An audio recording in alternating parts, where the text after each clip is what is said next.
organisations, particularly in the early childhood and reconciliation sectors. I became a committee member of RQI in 2003. Today I acknowledge the traditional custodians of the lands on which we are meeting, elders past and present, and the emerging leaders of tomorrow. I acknowledge Dadari, an Aboriginal practice of deep listening and quiet, still awareness and waiting. I think that might be Dadiri actually. Dadiri is based on respect. Reconciliation is based on respect. Now I was to introduce Uncle Joe. So if Uncle Joe isn't present at the moment, then I'll ask Leon if he would do the acknowledgement, please. Thank you, Rosalie. In Uncle Joe's absence and with Aunty Denise's permission, I give an acknowledgement of country. As you said, Rosalie, it's protocol to acknowledge the traditional custodians of the land on which we meet. I know most of us are joining in up in Brisbane, so they're being the Yagara and Turrbal people. I'm actually in Sydney and on Darug country, so I acknowledge the Darug elders, past, present, and obviously the emerging leaders. And I acknowledge all traditional custodians from wherever we will be might be viewing this seminar today. Thank you.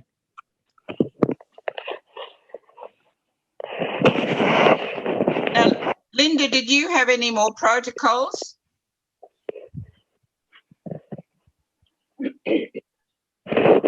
Linda?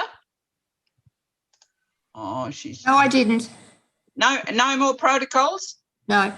Okay, well, I'll continue then, and I'll introduce our MC, Leon, whom you've already heard from. I'll just read briefly Leon's record, and then Leon can start being the MC. Leon is the co-chair, the Indigenous co-chair of Reconciliation Queensland. He was born and raised on Wyburn, Thursday Island, Khareg country in the Torres Strait. Now, Leon, I'll probably get the pronunciation incorrect. My apologies. He is a descendant of the Ugar, Umi, Moalgal, Italgal peoples in the Torres Strait. His Aboriginal heritage stems from the Yalanji, Kokomini and Girime people of Far North Queensland. Leon has a Bachelor of Laws and a Graduate Diploma of Legal Practice from the QUT. He has served as a member of the Treaty Working Group on Queensland's Path to Treaty, tasked with providing a report to the Queensland Government published in February 2020, outlining levels of support and the next steps for a treaty process. After working as a solicitor in private practice, Leon changed his career path and became in-house counsel and divisional manager at a local Aboriginal land council in Western Sydney, responsible for the health, housing, education and training portfolios. Leon now lives in Brisbane, where he continues to serve the Aboriginal and Torres Strait Islander community as a community development coordinator in local government. So thank you, Leon, and you can introduce yourself a little bit more. Thank you. Thanks, Aunty Rosalie, for that introduction. There's actually not too much more to add to that, other than that I might have switched off when you said it, Aunt, but that I've gone on to do some stand-up comedy. Obviously, I don't think I'll be doing any comedy today. Today, I just first of all want to acknowledge all of us that are taking part. I want to acknowledge RQI's members as co-chair, the Indigenous co-chair. I want to acknowledge my co-chair, Peter Jackson, and all the committee members. And in particular, I want to, if you're not a member of RQI, obviously encourage you to join, but otherwise to all our friends that believe in the spirit of reconciliation, not only for Queensland, but for Australia. Today is a bittersweet day. I've got mixed heritage, but as Aunty Rosalie mentioned, my background, my heritage is from the Ugar Amle, so that's the people from Stephen Island, traditionally known as Ugar. Amle means people from. Mualgal means people from Moa Island in the west of the Torres Strait, in the Ital. It is a mountain, is a big hill on Moa Island. That's my people from the Torres Strait. My Aboriginal ancestry comes from the Kukumini, so that's at the bottom, or basically bottom of Cape York Peninsula, and neighboring tribe to the Kukumini are the Kukuyalanji people, and that's through my mum's mother. And my mum's mother's father was a Girame man from down sort of Cardwell way, around that part of far north Queensland. Yeah, as I was saying, today is bittersweet, and we appreciate today is very hot. It's actually 40 degrees here in Sydney, in Western Sydney. And I can only imagine what it is like in the Sunshine State up there in Brisbane. But I want to thank you all for coming together. One of the things, this is a debate that happens every year, and I try and stay off social media because then, you see the comments of sometimes your own friends or people you consider close friends and where they stand in relation to this day. As I mentioned, it's bittersweet. I can acknowledge that I'm grateful for the things that we have in today's society in Australia, but a big part of me obviously mourns for all the pain and agony and destruction of culture in people's lives and the intergenerational trauma that is ongoing, that is systemic and ongoing. People talk about it in terms of the past, but until we actually address and acknowledge that there is that systemic racism and the systemic intergenerational trauma, it'll always be something that's ongoing. So in relation to, it's very topical about change the date. My personal view is not necessarily a view or reflection of RQI Queensland, but my personal view is that no matter what date is selected, we need to have forums like this. Sorry, someone's just joined and let's get the feedback. I don't know if everyone else can hear it. If someone wants to mute. But we need to have forums like this where we can come together and remember the past and the injustice and the bloody history of Australia, and come together and mourn, and then appreciate and be grateful for what we have today and the cost and the price that it was to Aboriginal and Torres Strait Islander people, not only in relation to, I suppose, our economic opportunities in relation to how the land was stolen, but also the destruction and desecration of our culture, of our languages, of our spiritual ways. And with that being said, I'd like to now take a moment, a minute's silence, just to reflect on exactly those things. So if we can, time now is 2:16. And I'd like just to take a minute. I'm getting the timer out. Sorry to be pedantic, but I actually do want to take this minute to reflect. And of course, I can't find my clock. So if you start the minute silence now, please.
Thank you all very much for taking that moment of reflection of where we are and at what cost it came to Aboriginal and Torres Strait Islander people.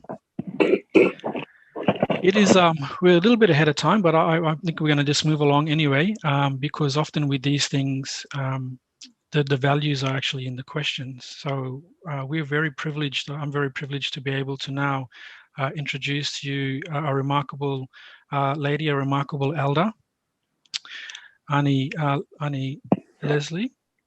And let me just tell you a bit about her before I pass over to Aunty Lesley Williams. So she is a respected Murray. She is an award-winning author. She's best known for instigating the Domestic and International Justice for Aboriginal Workers campaign, which led to the Queensland State Government in 2002 delivering a historic reparation package of $55.4 million to all Indigenous workers who had their wages and savings controlled by past governments. In 2003, she was awarded the Centenary Medal for her distinguished services to the Aboriginal and Torres Strait Islander community. Aunty Lesley has co-produced and consulted on a number of documentary films, including the Ration Shed for Their Own Good, and co-wrote on the banks of the Baramba, A History of Cherbourg. She's also a very proud and devoted nan to 6 beautiful grandchildren. And she's here to discuss, we're very lucky to have her today, to discuss the early history of Cherbourg and what it was like to grow up in Cherbourg. With that introduction, can we please, I welcome you, Aunty Lesley, and thank you for joining us. And over to you. I'm very interested to, as we all are, to hear you speak. Thank you for joining us. Thank you, Leon. Hello, everyone. It's always an honour to be asked to speak, in particular, pardon me, about our history. And it's I've known Rosalie for a very, very long time. She's been in there batting for us. So thank you, Rosalie, and thank you for the committee that's put all this together, and to you, Leon. It's just what we can do in all these difficult times, eh? And hooray for technology. Even though I'm brave about technology, I have to help my son-in-law to help me get set up here. Yeah, but all good. I've managed to get in, and I'm so passionate. It's a great topic. I'm passionate about the history, and I've started all this history research back in the late 80s when I've as my children were starting to become young teenagers. So it freed me up then to focus on my passion, which was all the research in relating to the history. And I was always talking and ringing up my sister Sandra Morgan, coordinator at the Cherbourg Ration Shed, and I think she's chairperson of the Ration Shed Museum. So we're very, as you would see there, if any of you have visited the Ration Shed, we managed to get that established back in 2004. But I'm going to take you all on a journey. Take you back to, I believe, when I grew up in Cherbourg was in the late 40s, early also 50s and the 60s. So during all of the time of growing up, it's important for the audience to even though you learn about the history, but it's important to think, okay, Cherbourg, everyone lived on Cherbourg. Cherbourg is just one of the many settlements that were set up by, established by the government to remove Aboriginal people and put on these places. Cherbourg was originally established in 1901 with I can't remember his name, I was trying to look for it this morning. He was part of the Ipswich Protection Society, who had established Deebing Creek outside of Ipswich, and he was an officer within the Salvation Army. So he travelled around the South Burnett, and he noticed in particular the local people, which is now being identified as the local Waka Waka people, in a very deplorable state. And so I should have said at the beginning, I'm going to use my apologies. I'll be using the terms white fellas and black fellas, okay? Please don't be offended and don't feel guilty by what I'm going to be telling you.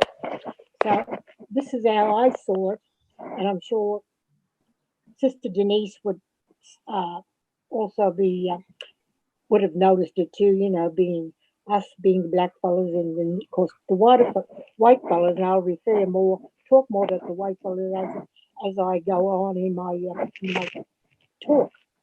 And also Sister Bronwyn will be joining us as well, Bronwyn Murray. But getting back to when Cherbourg was established, the local people objected and did not want a reserve set up there, because what they were doing, that had already established in Nanango, was shunt all the local people off that traditional area, and so they lived in deplorable state on the outskirts of Nanango. And of course, Nanango is one of the early towns that was established in the South Burnett. So this gentleman, he wasn't going to give up.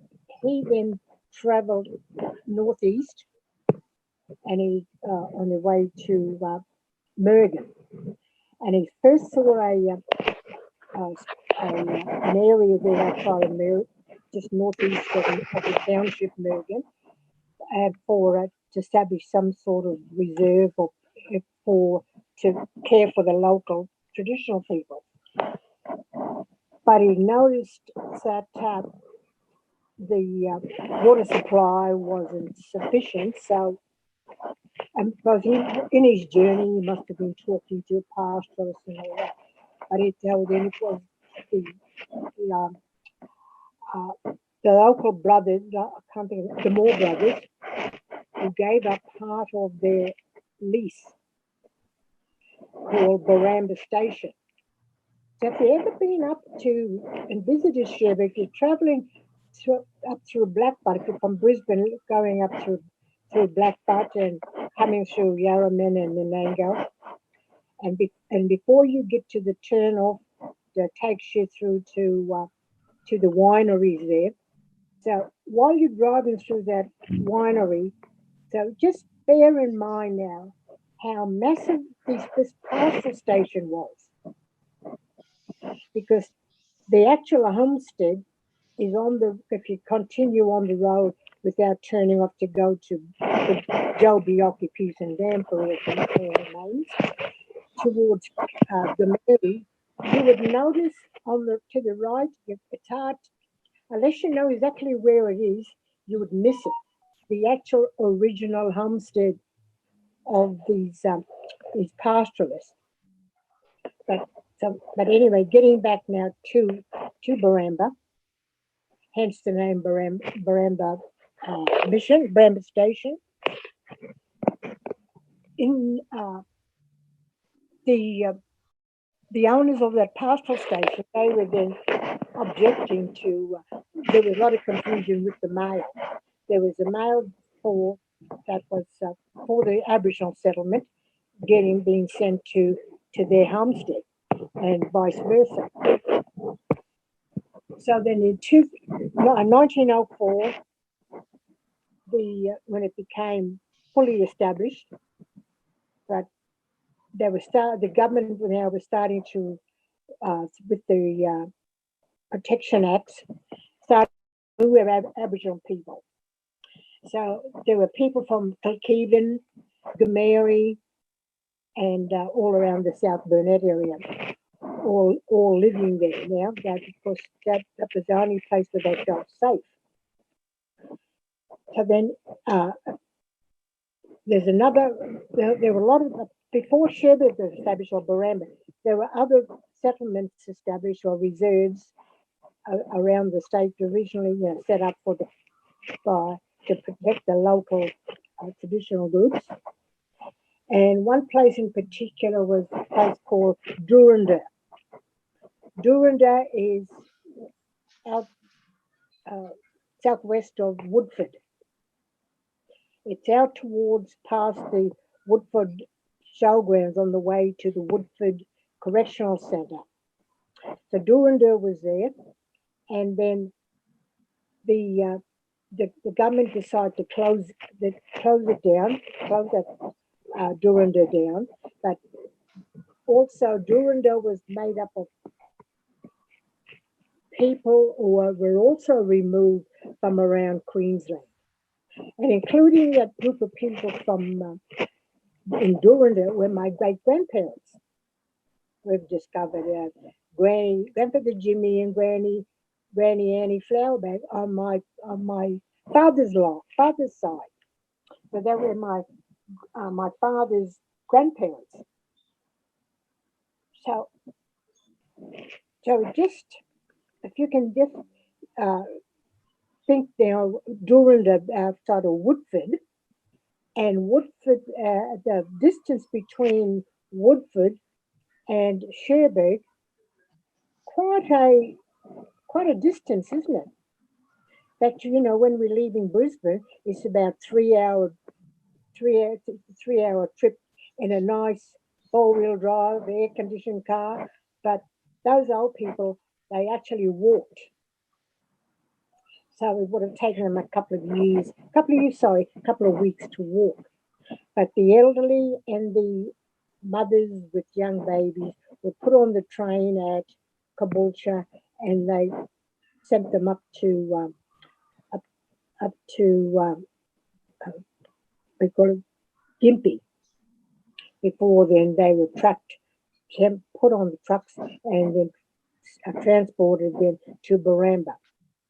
So then when they all arrived, so then in 1904, the government then took over from the Ipswich Protection Society, and the gentleman, I can't remember his name, he was in charge there for a while, so he was relieved of his duties, so he would travel back to Ipswich, and the superintendent, who was the superintendent of the Dooranda Reserve, it was Tronson, his name was. He was then appointed superintendent of the Baramba settlement. So with that then opened up for more and more Aboriginal people to be removed and placed on Cherbourg, including Denise's and myself, our grandparents, Nancy and Charlie Chambers. So, and of course, that's where Denise's dad, Denise will talk more about that, and my mum and their siblings were all born, apart from Denise's dad. He was born in Yarrabah, but he was removed with his parents down to Cherbourg. But my mother, being younger than Denise's dad, was born there on Cherbourg. So you've had 3 or 4 continuous, generations of people being born there and living there. But what I would now like to share with you, tourists, white people see this community, they see these houses, but want you that these houses, where they didn't bring in carpenters, builders, all that to build these houses. Those houses were erected by the Aboriginal men themselves. So it wasn't, people have this assumption that, all these blackfellas, they would have been sitting back under a shady tree watching these whitefellas work. No, the case was to develop these settlements. Every man and woman, in particular the women too, who were capable, they had to work up to 35 hours a week to develop that settlement. If you refused, you were then punished, because there were roll calls every single morning at 8 o'clock, and then the men went to their place of work, which was the places of work included down at the sawmill, where the timber was all milled. Then at the trade training centre, carpenters, plumbers, stockmen, dairy, hygiene, painters, plumbers.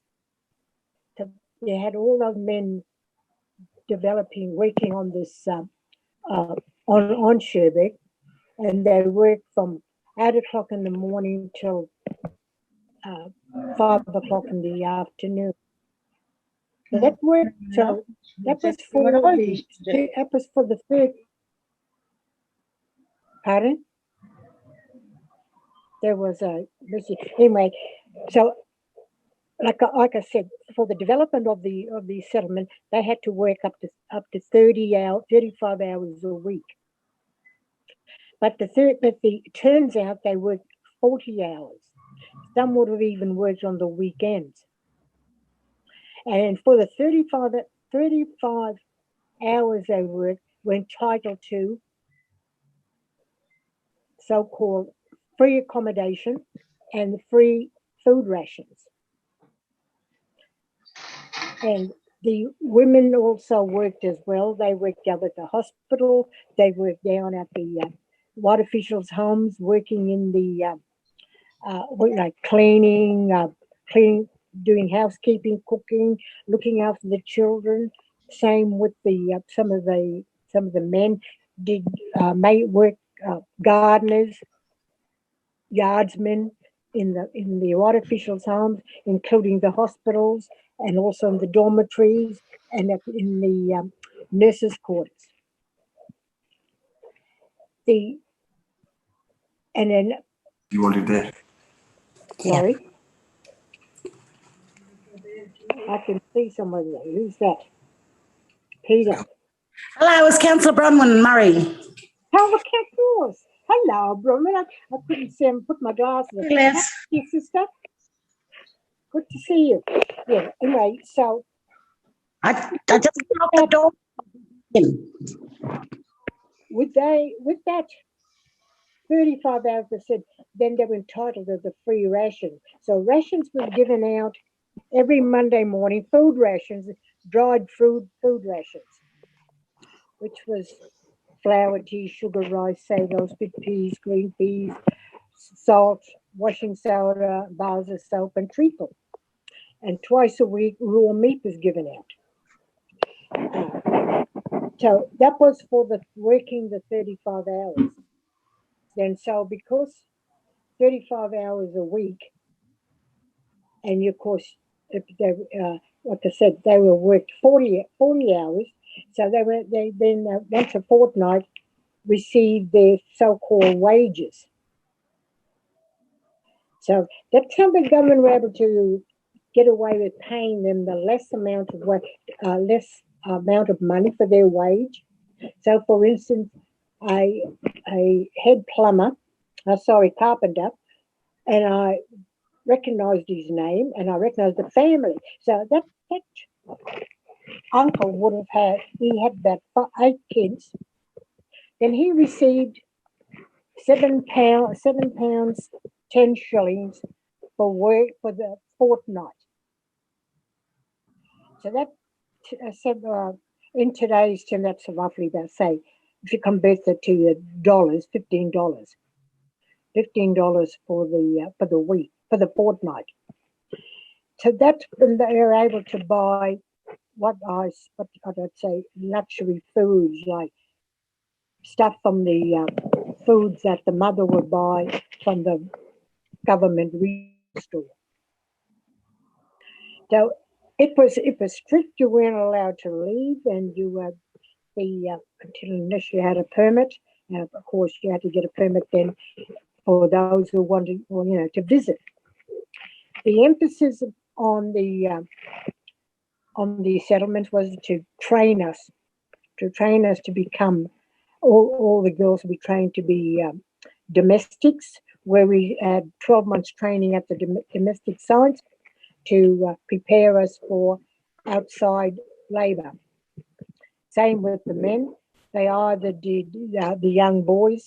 They either did the rural, attended the rural school or manual arts centre to learn a skill, or a lot of them then took up work. Loved horses, worked on the stock, or they did a lot of land clearing around the settlement to prepare a lot of the paddocks for the pasture for the cattle and the horses.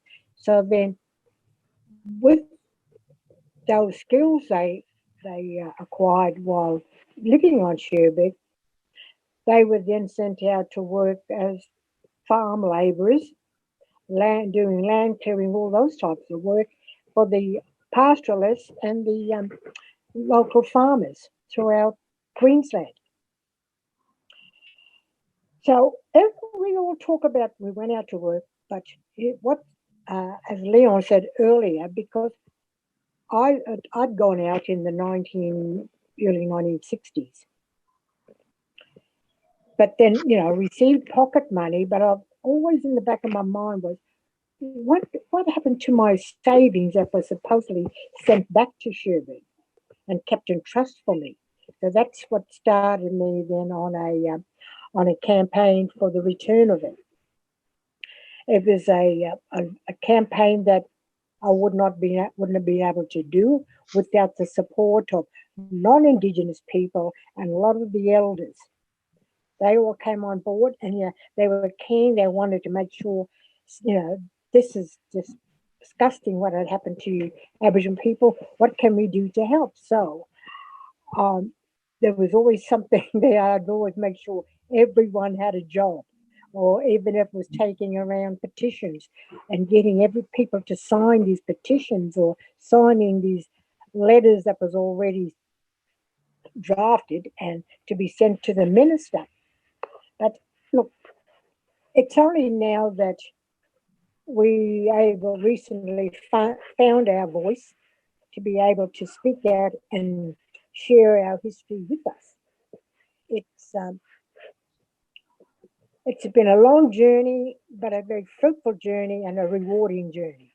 But there's, like I said, there's so much to share, and I'll just leave it at that for the time being. Anyone would like to ask questions, or is that going to come later on? The people who had involvement at Cherbourg can unmute yourself. And, I believe there's been some discussion and recollections about their experiences in Cherbourg. Yes.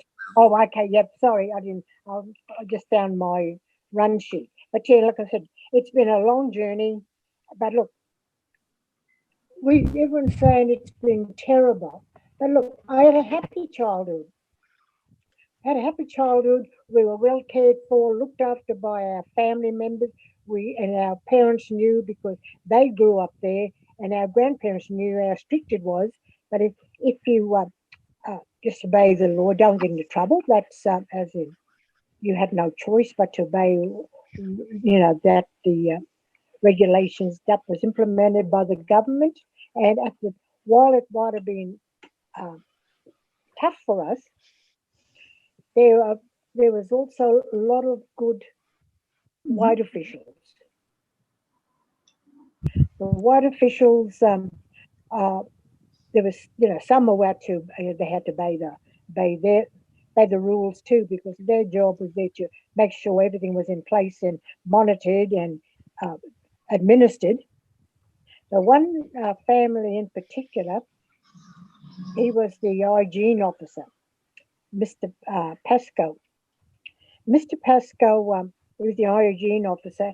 Him and his two daughters. His wife was the maid of the girls' dormitory. His two daughters. Some of you might recollect. You might have memories, or you might have heard of your parents being part of it. The marching girls.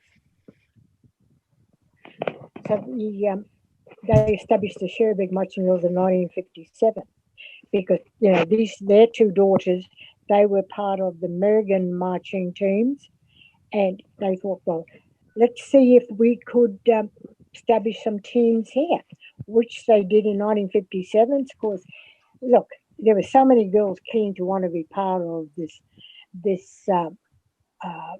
movement that we all went down to where there was this notice went around to say they're going to form marching teams. Would you like to be so that must have been about 80, but 40 to 50 girls turned up, and they formed four teams were formed. The seniors, which were they were named the Dalcaras. The intermediate teams were called the Mirandas. And for some reason, there were the junior team, the younger girls were called, the teams were identified as the midgets. Not as though we were tiny, but midgets. So there were so many younger ones joining, wanting to be part of the marching girls. So they formed two teams. And look, we were able to travel around the region, travel down to Brisbane to participate, and that gave us an outlet. And to away from the mundane things we had day to day or week to week on Cherbourg. And the fundraising there to have, to do for our, make our uniforms, the hats and all the accessories. And Denise can, if you want to talk some more about that, Denise was one of the aunties that made the girls' uniforms. And I was in this little team called the Empires. And in the 1950s, they had 59, they had the national titles, marching championships down here at Redcliffe. It was an Easter weekend. And of course, it poured and we didn't care as the rain, marching through puddles and everything. We got that wet, but at the end of the day, we managed to come second. So we got second in the for that category. So, as the midget junior team, the midget team, and so we were so thrilled to be able to say it was worth marching through all this rain, and just our little shoes like sneakers were just wet and soggy. But we didn't care. We were just so overwhelmed and joyed to be able to win this trophy and medals. And that was because, the boys and the men, they had football and they had cricket. They had football, cricket and boxing. So now then, back then, so it was great. That's why it was so popular for all these girls to want to be marching girls. And this started throughout Australia back in the 40s, and then it finished in the late 60s, 70s. So there was a lot of fun things, but because we didn't know what was happening on the outside world, and that vice versa, the outside world, very few people knew what was happening on these communities. They heard about all of these settlements, but no one dared find out more or go and visit. Because I've made friends I've made in Gympie. They said, "Oh, we heard about it, but we weren't game enough to find out more about it or even to visit." I said, "No, you would have had to get a permit to come and visit us." So it's been, like I said, a wonderful childhood. Then as I got older as I developed into a teenager, got older, then contracted out to work as a domestic. So there was good experiences and bad experiences by working as a domestic, because you didn't choose where you wanted to be sent, and you knew that if you didn't obey these instructions, which was under a contract, you knew you'd be punished, being threatened with being put in the dormitory, or even more so in the women's jail. And I still reminisce with Sandra. We still reminisce about, or we always refer to it as the good old days, because it's everyone has their childhood memories, and they can recollect either had a terrible childhood or a good childhood. And but like I said, it was a good childhood because there was lots of entertainment there for us, as well as strict, because we knew that we couldn't go past the boundary. We knew where the boundaries were, even though there went high barbed wire fences up all around the perimeter, which was roughly about 26,000 hectares because of all the cattle and the dairy cows. But the confines of the actual community where everyone lived, it was sort of, you might think, oh, this is small in comparison. But we're able to go and visit relatives and friends within the camp. And that's, of course, then you have the dormitory girls who were in a closed environment, and they had to get permission from the matron to go up to the hospital, or permission to go to the pictures on the weekends, which is at the community hall. But I suppose I consider myself really, really lucky, because I had loving parents. I've had, would you believe I had 2 sets of parents? I'm not sure how many people can say they had 2 lots of parents, but we did. Everyone had lots of parents, because everyone looked after each other, and you watched out for if you're not coming to any harm. But yeah, okay.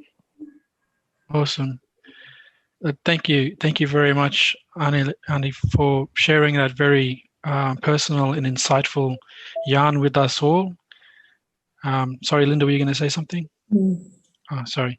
Yeah, that was very insightful. Listening to you, because I am originally from Thursday Island, born and raised there, and moved to Brisbane and actually to study at university. And I studied actually with your daughter.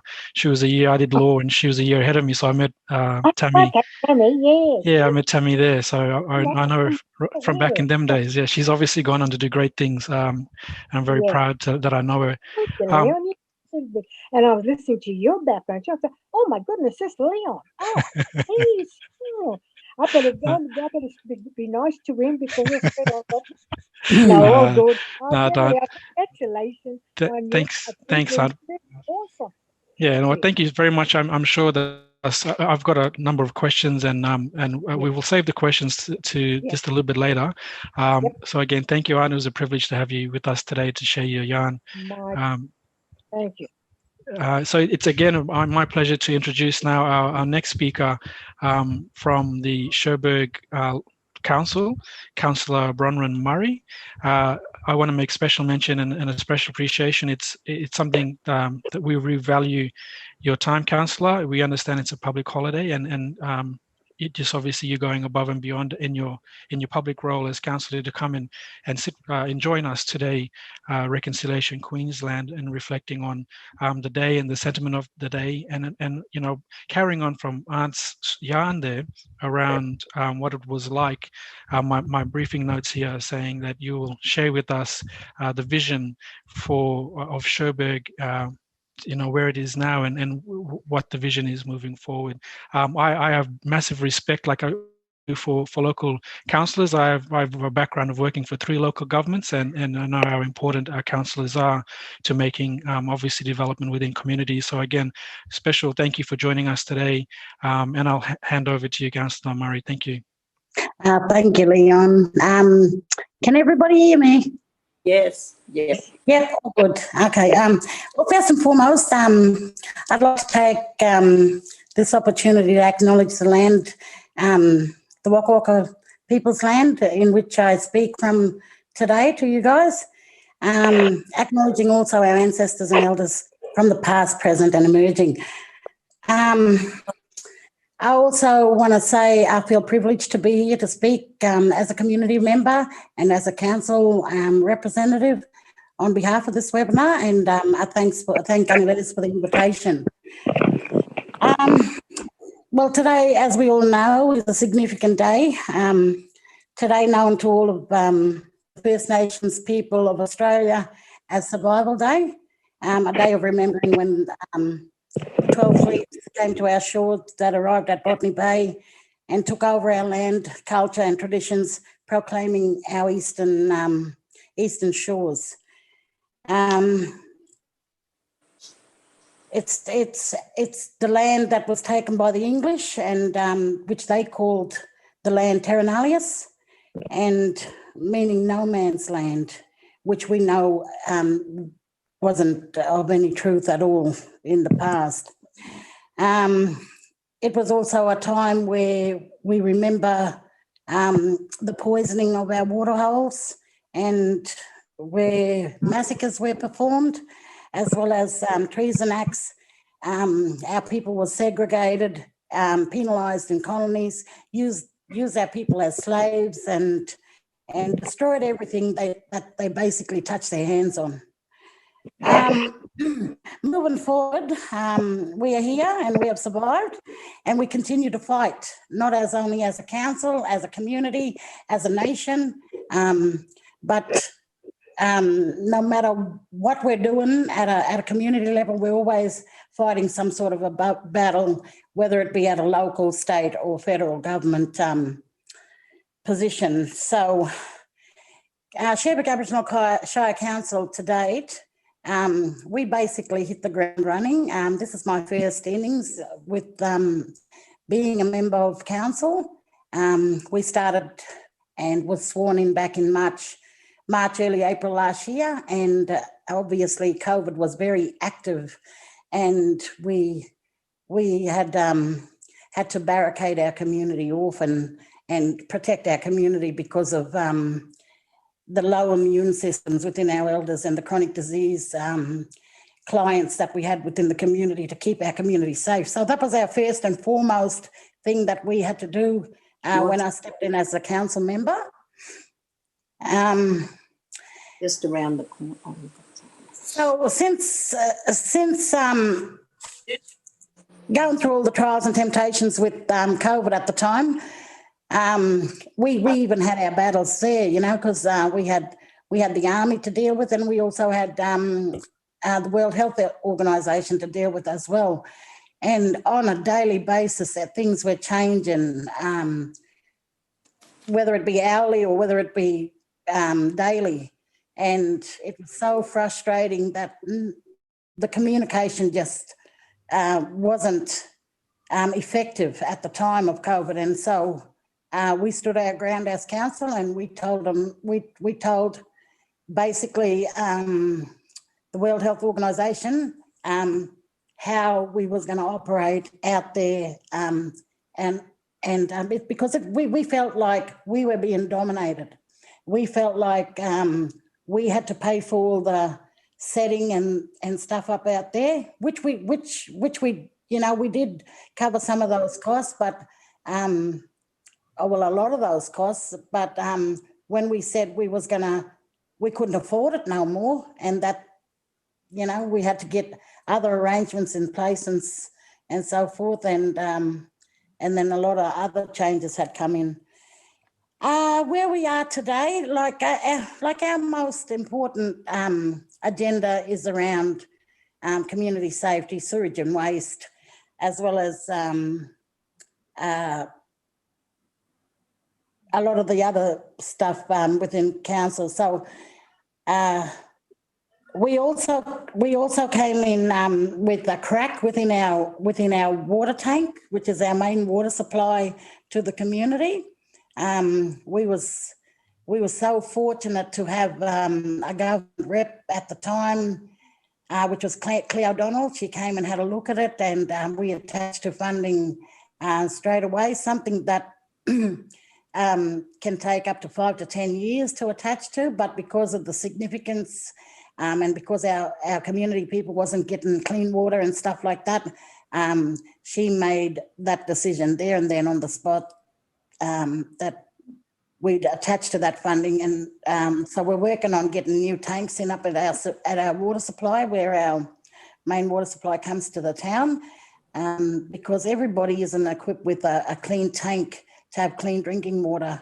Our creeks haven't been the same since the dam went in, the Jobiyokia Peterson Dam, and our waterways don't run efficiently anymore. Projects that we've been working on and hoping to have further development on, or starting development on, is we got different grants.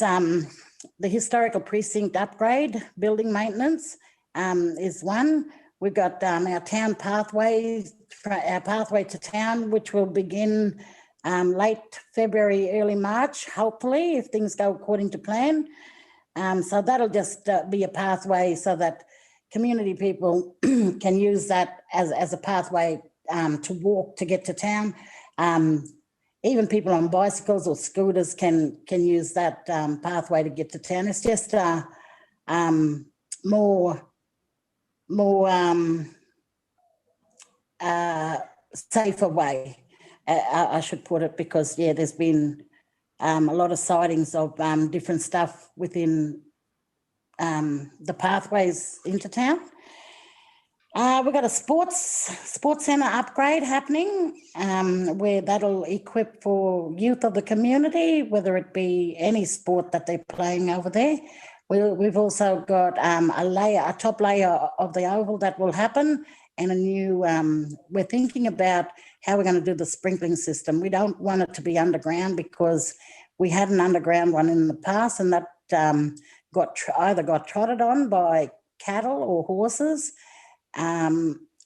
or our kids love golf, and so they play golf on the oval all the time. So we at the end of the day, we don't want them whacking them at the same time. So we're going to just probably put a portable one in on wheels so that a watering system can happen there, and we can keep it lovely and lavish. We got some roads and curbing happening around town. Our main roads, after that last big rain, we always end up with holes in the road. So we're getting all of those attended to. We're working in with Kingaroy Council as well. They come every month. We meet with them every month, and we have a sit down, and we have a discussion about not only Cherbourg but the Burnett itself, and how we can work together in partnership to develop whatever it may be. Security fencing as well, and public waste bins. Everybody's equipped now, but we're thinking about giving them a third bin. We've got the recycling plant over here that does a run every Wednesday. That is really booming, and it's also became a pathway to open more door opportunities for jobs for community people. And Andrew and the team over there, they're just doing a fantastic job. Lighting replacement, as well as new lighting within dark areas within the streets, around that community safety again, and just making sure that we have those dark spots throughout the community lit up so that it's safe to walk home for anybody. We also got a cemetery project happening, and there's different parties also that's going to come in with the cemetery project as well. We also got the SPAN group, which is the suicide prevention group. They've also created a space up at the cemetery for loved ones who have passed on by suicide, to have memorial plaques there, and so that loved ones can go and sit and have memorable times up there and light a candle and that sort of stuff. In the pipeline, we've also attached to funding for a skate park for our youth, and we're going to that'll go under development sometime this year.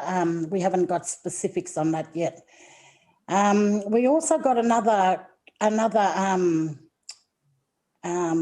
investor that came into the community and wanted to invest in an outdoor basketball court, because the school one that used to be used is now an undercover airing, and that used to be like a centre spot for all community to go and use. But we do have one over here near our community hall, but we want to sort of keep a lot of the sporting and activities for youth in the one area, so that we know as a community where our youth are and what they're doing and who's there and what sort of games that they enjoy and so forth. So got a lot of fencing going on the outside. A lot of that fencing and grid work started due to cattle roaming and so forth, but we've also gotten rid of a lot of our cattle because we haven't got a dairy no more. So we're trying to sell off all our cattle because they're just a pest to the community at the moment, and they're just leaving feces everywhere. And it's not a healthy. It doesn't become a healthy environment for the community, you know, for our kids to play at parks and stuff like that.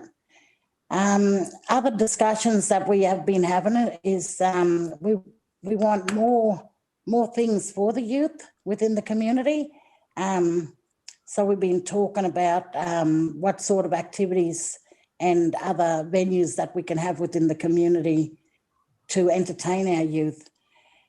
But not only the youth, we've been also talking about family places and barbecue spots where families can come enjoy a time in the community in a nice little place where they can have a barbecue and the kids can have time at the park or skate on their scooters or just having that family orientated time. So we want to get more unity in the community. We also want to work on campaigns which will help to change mindsets of community people in order for when we're doing beautification and infrastructure in the community and helping our kids to understand how to look after what's going up in the community, so that it doesn't become a target to destroy, you know, something that's going to go up of beauty. At the moment, we've got a town clock going up, and this was on the scales, this one, and a lot of people were saying, why do we need a town clock and stuff like that? And so it has its pros and it has its cons, but this was in the pipeline from the last council, and they wanted to get that town clock up in the centre, because we also going to be getting a new council office, which will be over near the hall, and new development will happen in the very near future on a lot of stuff. Our vision for the community is that we just want a more serene environment that's full of beautification, things that we can enjoy, and we want to see unity within the community, as well as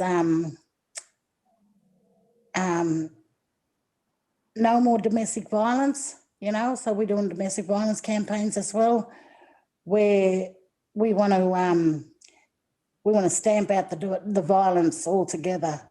And in order to do that, we need our police to work with us, and we feel that our local police haven't come to the party yet, so we've been having a lot of interaction with them and trying to negotiate of like which is the best way to go if people feel unsafe. And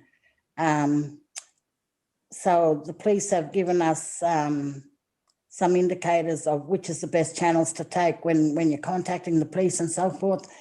But we still feel that they haven't met us halfway at the, you know, and so we'll be having more negotiations with superintendents and that in the future to make sure that Cherbourg is treated just like any other town, because we feel we're being treated differently as a community.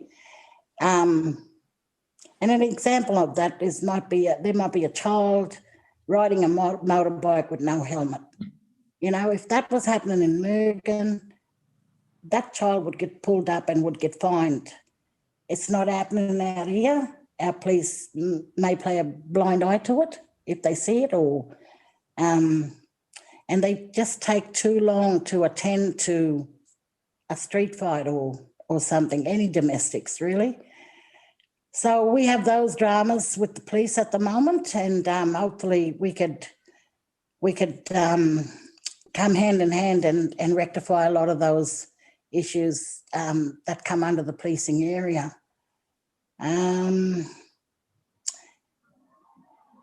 What else has been happening? There's been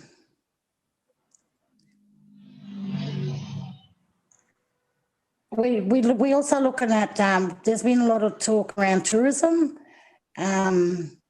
Tourism will be a big boomer for us. It'll also be a big job creator. I think most of the time is the finding of where to start and getting drivers from the community to drive it. Because we can't do it, we can't do everything. You know, we've got our fingers in too many pies as it is. And we want to encourage community people and entrepreneurs to start their businesses, get them off the ground, and let's start these businesses and move forward. You know, because that can be a game changer as well, and more jobs in the community. And the more we get people into jobs, the more the more men in particular will take back their roles in the families, and they will feel that they're providing for their families once again. We also got men's group happening. They interact with us all the time. We also got women's group interacting with us as well. Due to public transport, we've also put a bus in place now. Every Thursday the bus leaves here. People got to get their names written down prior to the bus leaving on a Thursday to go to Kingaroy for shopping, because there isn't a variety in town for clothing and food shops. And IGA, if you're not buying the specials, then it's too expensive, you know, for our locals to shop in at IGA. So we now got that, we got that happening. It's been operating for a month now, and we've got 2 drivers from the community who do that. So it'll go up in the morning and then it'll bring them home in the afternoon. And the same with Mergen. We've got a bus running from Cherbourg to Mergen as well. And I think it's, excuse me, I'm not sure if there's a fee on it. I have to look into that a little bit. What else has been happening? Are there any questions? Thanks, Councillor. Yeah, are there any questions? We're going to actually open up for questions later on. The next part of the series is talking to some other panel members, which includes yourself. But if anyone has any particular questions, I think, Linda, you were directing people to put it in the chat to the side. You're on mute, Linda. I was wondering how often the bus goes into Mergen. Twice a week. Oh. Yeah, twice a week it goes in. Mm. And Thursday being the main day because of late night shopping in Kingaroy is one of the days, yeah. And I think Tuesday's the other day. Right, that's good. Looks like we might have a couple of... There's a couple of questions. Yes, Simon Brooks asks, will the fun run happen this year? That's a question. I don't know. Aunty Liz, have you heard anything? Because I haven't even tuned into Aunty Sandra or anybody. And we haven't heard anything here at council as well about it. No worries. So Jared wrote, did I miss hearing about employment in Cherbourg? I switched on when you were talking about encouraging entrepreneurs, Indigenous entrepreneurs, which create obviously businesses which establish local economies, but also creates employment. But what is the employment? One of the questions I was thinking is, say I'm from TI, which is a small population, Torres Shire Council, that one, and there's like 3,500 people, and the main employment is usually government. So because of Torres Strait, there's every government body there. But what's the main employer? Who's the main employer in Cherbourg? We do. We have Queensland Health, which is the hospital and community health. We also got our own Aboriginal Medical Service here. They would be probably our two biggest employees at the moment.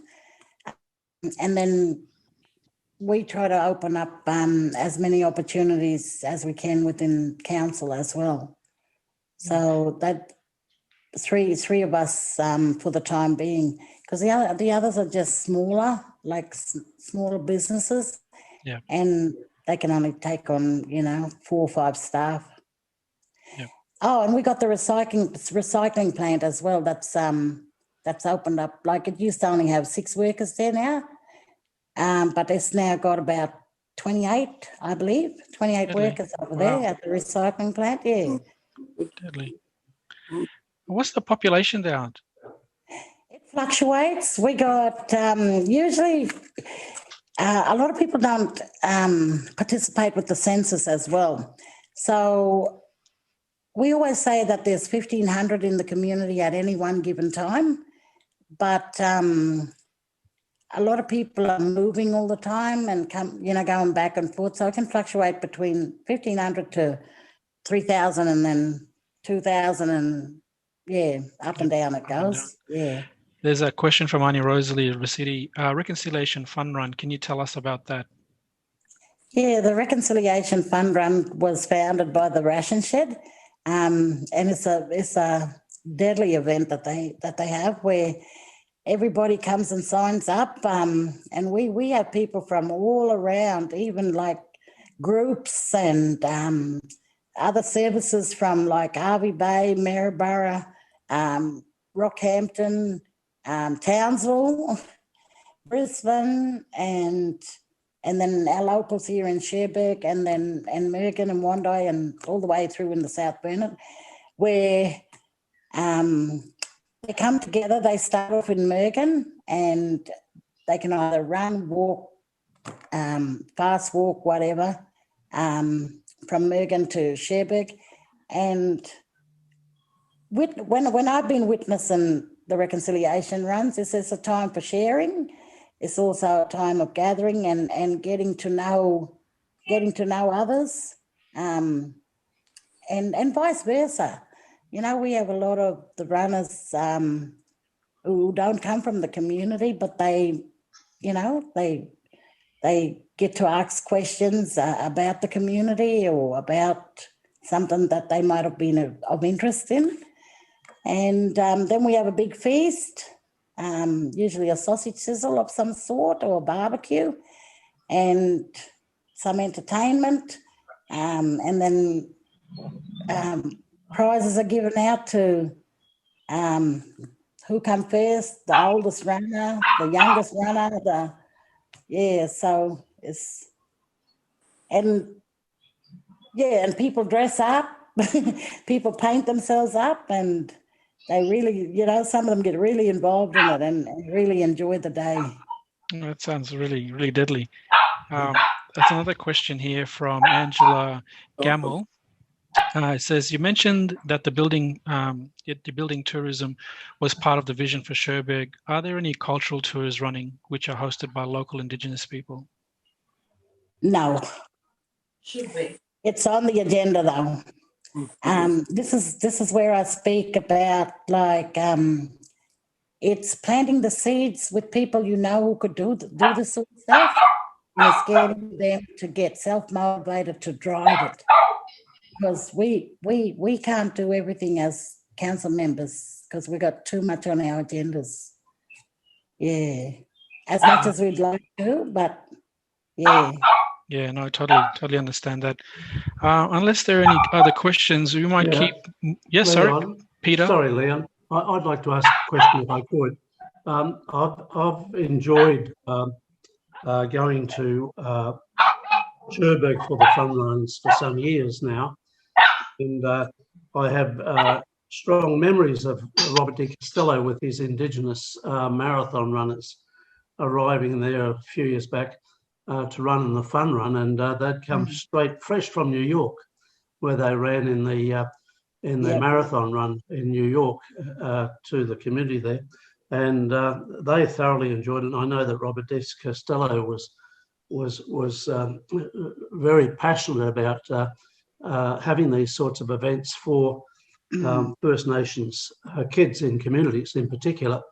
But taking it on from there, though, what are the really strong interests that the youth have in the community in regard to school activities, sporting activities in general? I know you've got a great big hall there down the back there, and also other facilities there. But what are the kids really showing a strong interest in nowadays? Golf. Yes. A lot of our kids are playing golf on the oval these days, and basketball.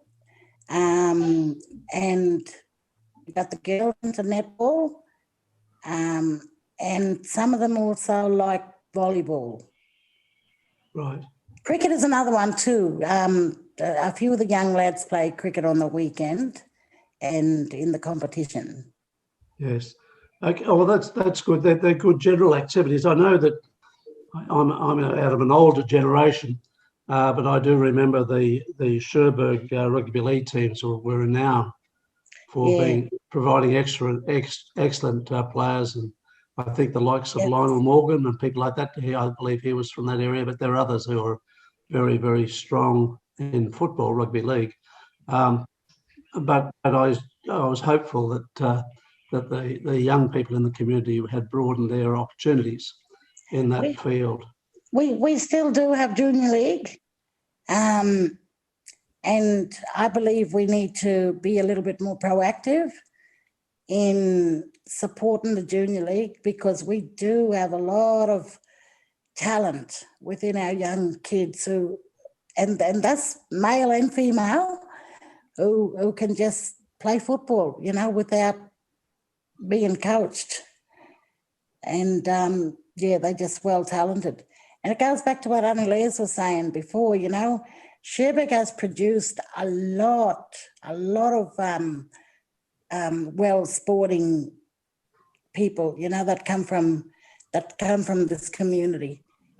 But the thing is, they go as unsung heroes, and we got heroes that haven't even been heard of. I went on a council conference down at the Gold Coast at the beginning of last year, when all the councils met together, and I just happened to go to this guy who was had this NRL book, and in there it had one of our elders who I knew had played football, but I didn't know how much of a hero he was back in the 1950s, and that was Uncle Henry Hegarty.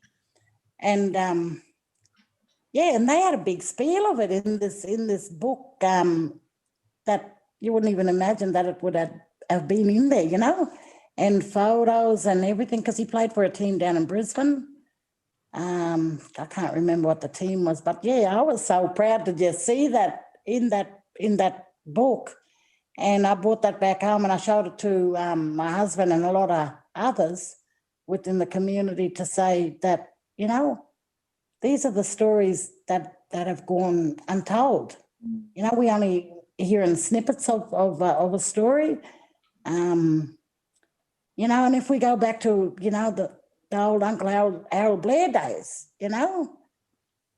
he was a famous opera singer, So we had a lot of talent within the community that derived from this community and went on to do bigger and better things. And I remember reading a book about Uncle Harold, where a prisoner was in a prison overseas somewhere, and then he had said that Uncle Harold had come on singing opera on the radio, and how soothing it was for him within being a prison in the prison system. Hearing his voice made him feel a little bit more content as a prisoner. So those little stories, may not mean nothing at the time, but when you think about it later on in life, the significance of that. And then, of course, we had Uncle Jeffrey Denver. He was one of our boxing greats. We have a display of all of his stuff over the ration shed. The ration shed is a really good starting point in the community around history, of Cherbourg. And Aunty Sandra and Aunty Lesley and they all put a lot of time and effort into that place, voluntary time too, at that, to get it to where it needed to be so that the history is showcased to our younger generation in the community who don't know their ties, who don't know where their ancestral roots lie, and that's a very important factor for Aboriginal and Torres Strait Islander people, because if you don't know where you come from, then you don't have that identity and you don't know where you're going without it. So I'm very thankful for the ration shed that they can provide a service like that as far as history to have in our community, and our community should be making more use of it if they want to, go and research and, attach to their family ties and so forth. Councillor, there's a question. Sorry, Peter, were you going to ask a question? I was just a follow-on from that. We've touched on the sporting interests of the community, particularly the young people, but I guess Aunty Lesley is an excellent example of very high-profile public servants coming out of that community there, and academic achievers as well, coming out of Cherbourg. And I remember back in the days, certainly under a certain premier, where the self-esteem of the Cherbourg community was limited somewhat by the government of the day. But subsequent to that, I know that Cherbourg has produced many people who have really assisted the youth in that community to go on and study at a fairly high level. And Leon, you're an example of that from Torres Strait, of course, going to university and studying law. And I'm interested in what the students coming out of Cherbourg are interested in doing with their lives in going forward to university or to trade schools, places like that, to really show leadership, I guess, to the young kids who are just entering the school systems at the moment. I've seen a huge transition in many communities around the country in that regard, and I know it's happening in Cherbourg. But so, Councillor Murray, could you just explain what's actually happening among the community young people who are wanting to go on and do other things outside of, to become leaders in the community, I guess, and qualified leaders at that? Yeah, well, we have two programs within our high school. One program is for the girls, and that was Girls Academy. We also have Clontarf, and they really they really hone in a lot around leadership and what it's like to be a leader and that sort of stuff. We also have other offers to the community with school-based traineeships because sometimes when you're a young person, you never know what you want to be. But if they're trialling stuff at a traineeship level within the high school system, then at least they can get a feel for whether is that the road I want to take or do I want to, and finding out what sort of person you are and what characteristics you got to know what you're really going to enjoy, because you're only going to be successful in your job if you're really going to enjoy it, if you know what I'm saying. So getting these young people motivated and finding their passion will help them to drive it a little bit more. There's also opportunities within some of the services within Mergen where our young people can go and take their resumes and apply for waitressing, banking, or something like that. So there's those doors of opportunities as well. Within the council setting, I know that we also do administrative works here, finance, and they get the whole kit and caboodle under the council area, because we always say that the business area and reception is always, you know, a good starting point for a foundation to, you know, to bounce into other careers. We also got our local TAFE that invests in hairdressing and those that are struggling with numeracy and literacy. And that's what our academies are onto as well, is advancing and bringing them up through the ranks, because a lot of them may get missed when they transition from state school to high school, and because they're well at hiding the fact that they have numeracy and literacy problems, you know. But I always say, if you're a good teacher, then you would have screened that long time ago and you would have addressed it at a state school level. But we have those sorts of brick walls that we hit with our children as well. And then we got the ones who are excelling, who are graduating and who are coming through with flying colours. Some of them don't know what they want to do. Some of them may be focused and they know what they want to do. And a couple of them pick up on scholarships, or they get the opportunity to apply for scholarships. In, I think, grade 8, they get an opportunity to apply for a scholarship. Year 10, 8 and 10 are the 2 years I think they have those opportunities to apply. Yeah, so, and then we got other children in the community who might have applied to go to a different school because there could be too much peer pressure happening here in the community for them, and it's easily to get misled and taken off the beaten track for a while, and and lose interest in education. But one of our biggest things for council is education. You know, we want all our kids in school. We want all our kids learning, you know. And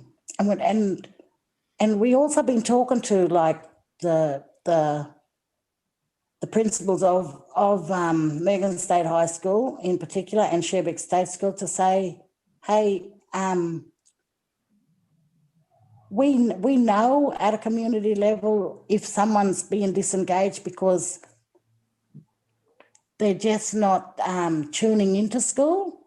So we're saying to our principals and stuff like that, what can the school do to bridge those gaps for these young people? You know, if they lacking with not knowing of what's being spoken about in the classroom, how do we bridge those gaps, you know? So there's homework classes that happen. We've got an IKC room up here, which is the Indigenous Knowledge Centre, where teachers can come and spend time one-on-one with students up here at the IKC room. We also have disabilities within the community due to ENT and eyesight as well. So our health, we just had a health summit, and in that, you know, the follow-up after that health summit is to address a lot of these issues and really be on top of it so that our children are being screened thoroughly and properly and effectively, so that if there is an issue with their eyesight, then get it addressed straight away. If there's an issue with their hearing, get it addressed straight away, you know, because that's two main things that you need in a classroom setting to learn the education, you know, what's being set up at the front of the classroom. Well, thank you, Councillor Murray.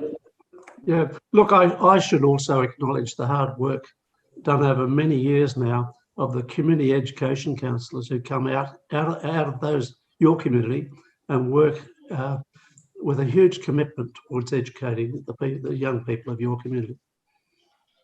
Yeah, no, thank you. And then I was just going to add to that, like those children who go to those other schools, it might be the one that Waverley Stanley and them run. Gallery, yeah. Yeah, with Yallery, you know. So we got a lot of kids tied up in those schools as well, whether it be in Brisbane or Toowoomba is our main spots. And of course, Waverley himself is a product of your community. Yeah, well, Waverley from time to time represents Cherbourg, and he just wants to see all Indigenous kids throughout this community, throughout the nation, succeed and become better. Deadly. Become better themselves, you know. Yeah. To whatever it is. Yeah, amen. Because the sky's the limit. That's it. No, thank you very much, Councillor, for sharing all that information. It's very encouraging, and you know, obviously, it's something that we will always look forward to hearing more about the journey of Cherbourg. What I propose to do just quickly, the next part of the conversation is around basically a question and answer session, where we'll be joined by other current and past residents of Cherbourg, and that's Aunty Denise Proud, David Ragg, Aunty Lesley, obviously, yourself, Councillor, Sam Murray and Paul Richards. But what I propose, just because I know it's a very hot day, before we do that, just to take a quick 5-minute break. This is actually not in the agenda or the run sheet, but I just think we've got some elders. They made one make a cup of tea or a glass of water, or maybe have a break for the toilet. So I can ask everyone just 5 minutes. We'll come back at, well, don't go anywhere. Don't hang up or anything. Stay online, but mute your speaker. And we'll just have a little break to get some water. But thank you very much, Councillor. But stay with us because we want to hear more from you. And we'll just have that break so we can have a drink of water this very, very hot day today. So I'll see you all in 5 minutes. Yeah. Don't go offline. Stay online. Just mute your mics.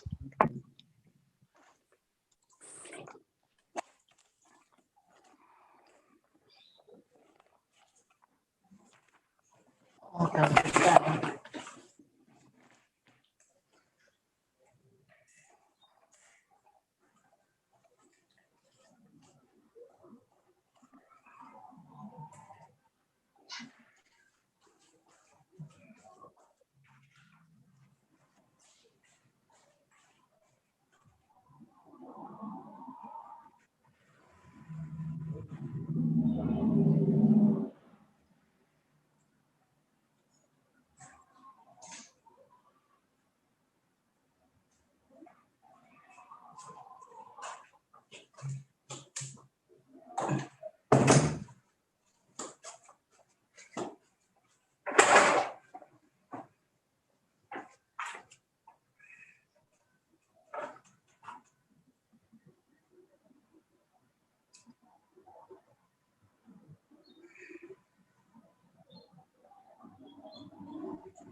That's a nice looking meeting room.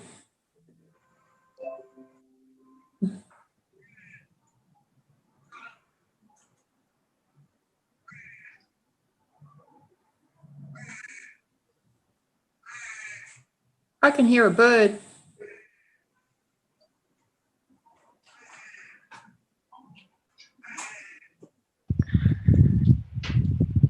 Can I just check this while we're waiting? As I mentioned, we'll resume shortly, but have we got our speakers? I mean, obviously they might be on a break, but still on their break still. But I can see Aunty Denise. I don't, David Ragg's not here. Oh, okay. So we've definitely got Paul Richards. Who else have we got? Leslie's there. And Sam Murray. Is Sam Murray with us? I'll have to look. I don't think so. Okay.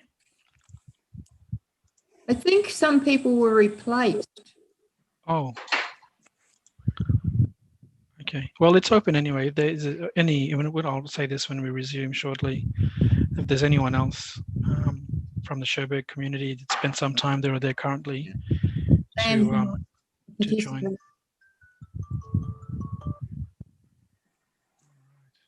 I know I can see that Paul had wanted to say something, and there was someone who asked a question about the ration shed there. Yeah, we'll go back to those questions, so they won't be, we'll get to those questions. I just wanted to bring the panel in. I think we could all benefit. Yeah, and plus there are a few links that were put in. Yep. So that's... For instance... Beg your pardon? There was a link to information about Eddie Gilbert. Oh, yes. So Eddie Gilbert.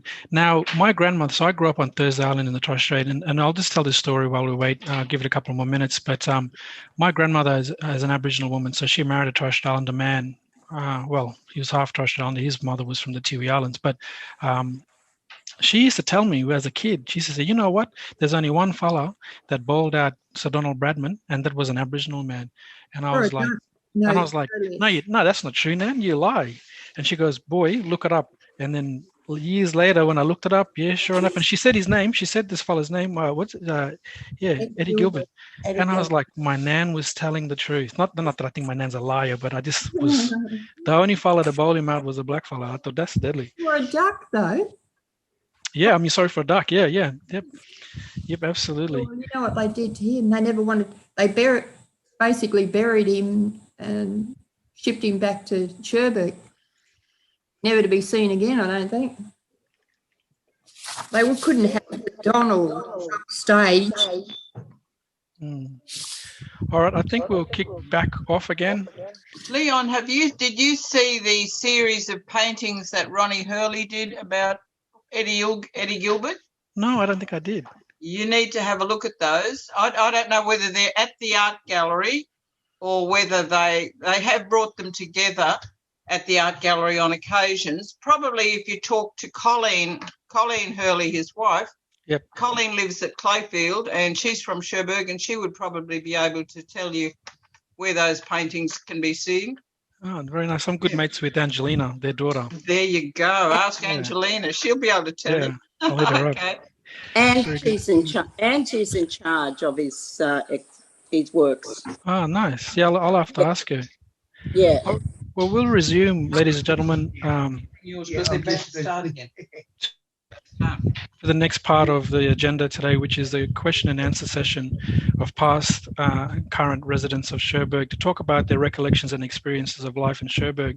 But before we get to that, actually, I should introduce them all. I'd like to introduce Aunty Denise Proud. Aunty Denise. Hello. Hi, thank you for joining us. Yeah, Hi, everyone.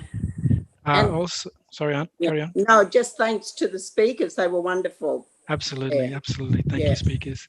And we've got, I don't believe David Ragg is with us. So we've definitely got Aunty Lesley Williams with us. Thanks again, Aunt, for staying on with us. Are you there still?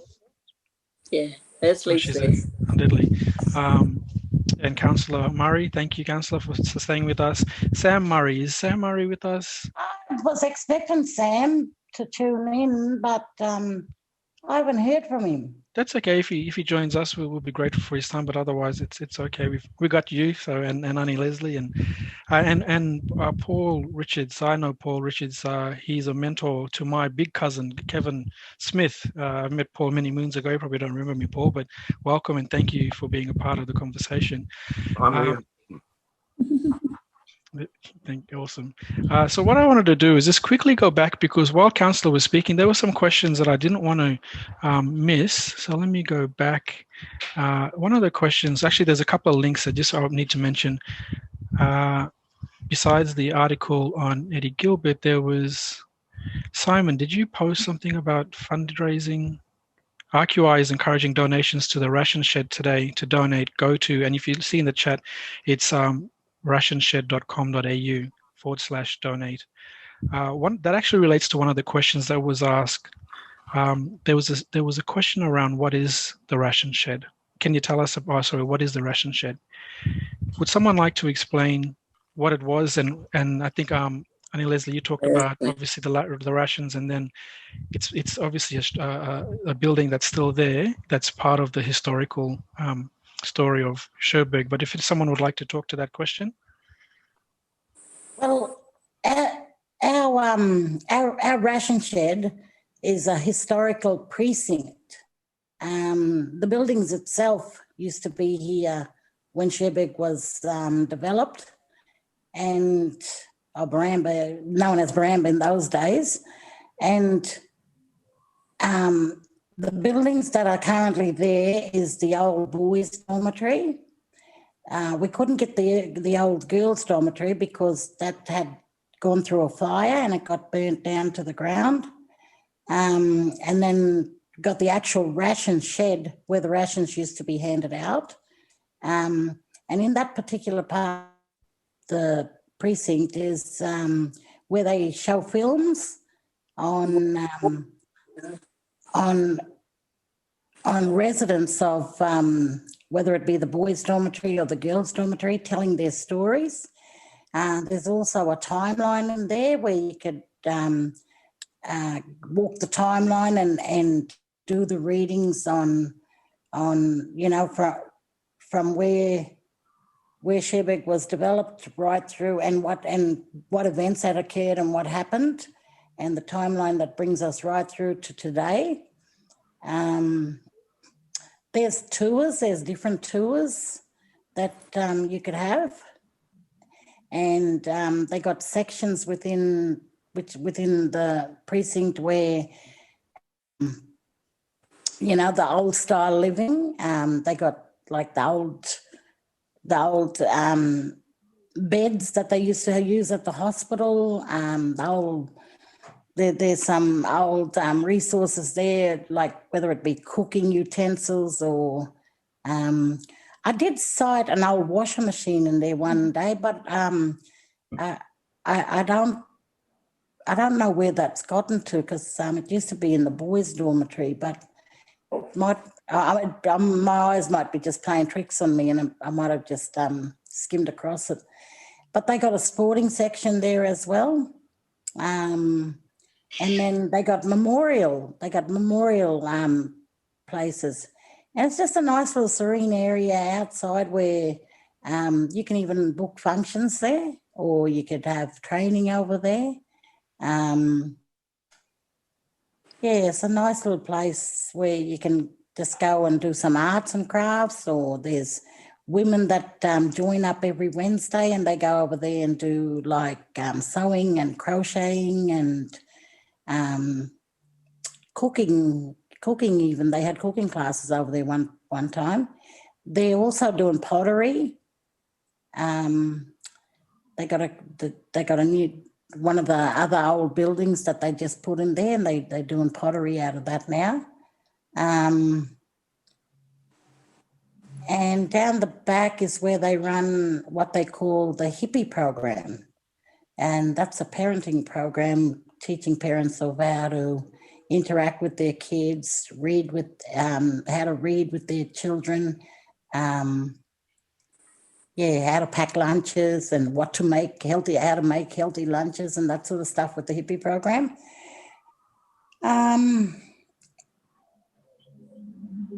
And then they run events from time to time as well, such as the Reconciliation Run. They might even run an ADOC day over there, and depending what's coming up, you know. Yeah. So it's just basically a place of history, like telling the history of Cherbourg. Nice. I look forward to eventually getting up to that. I'm ashamed I can't say I've been there already. I've heard a lot about it, but I will make that trip probably this year to get up there to see it myself. Guess who came last time that we had to go and do an introduction to and a welcome to was the Link Up team. Oh, they really? all came up from Brisbane, and Nice.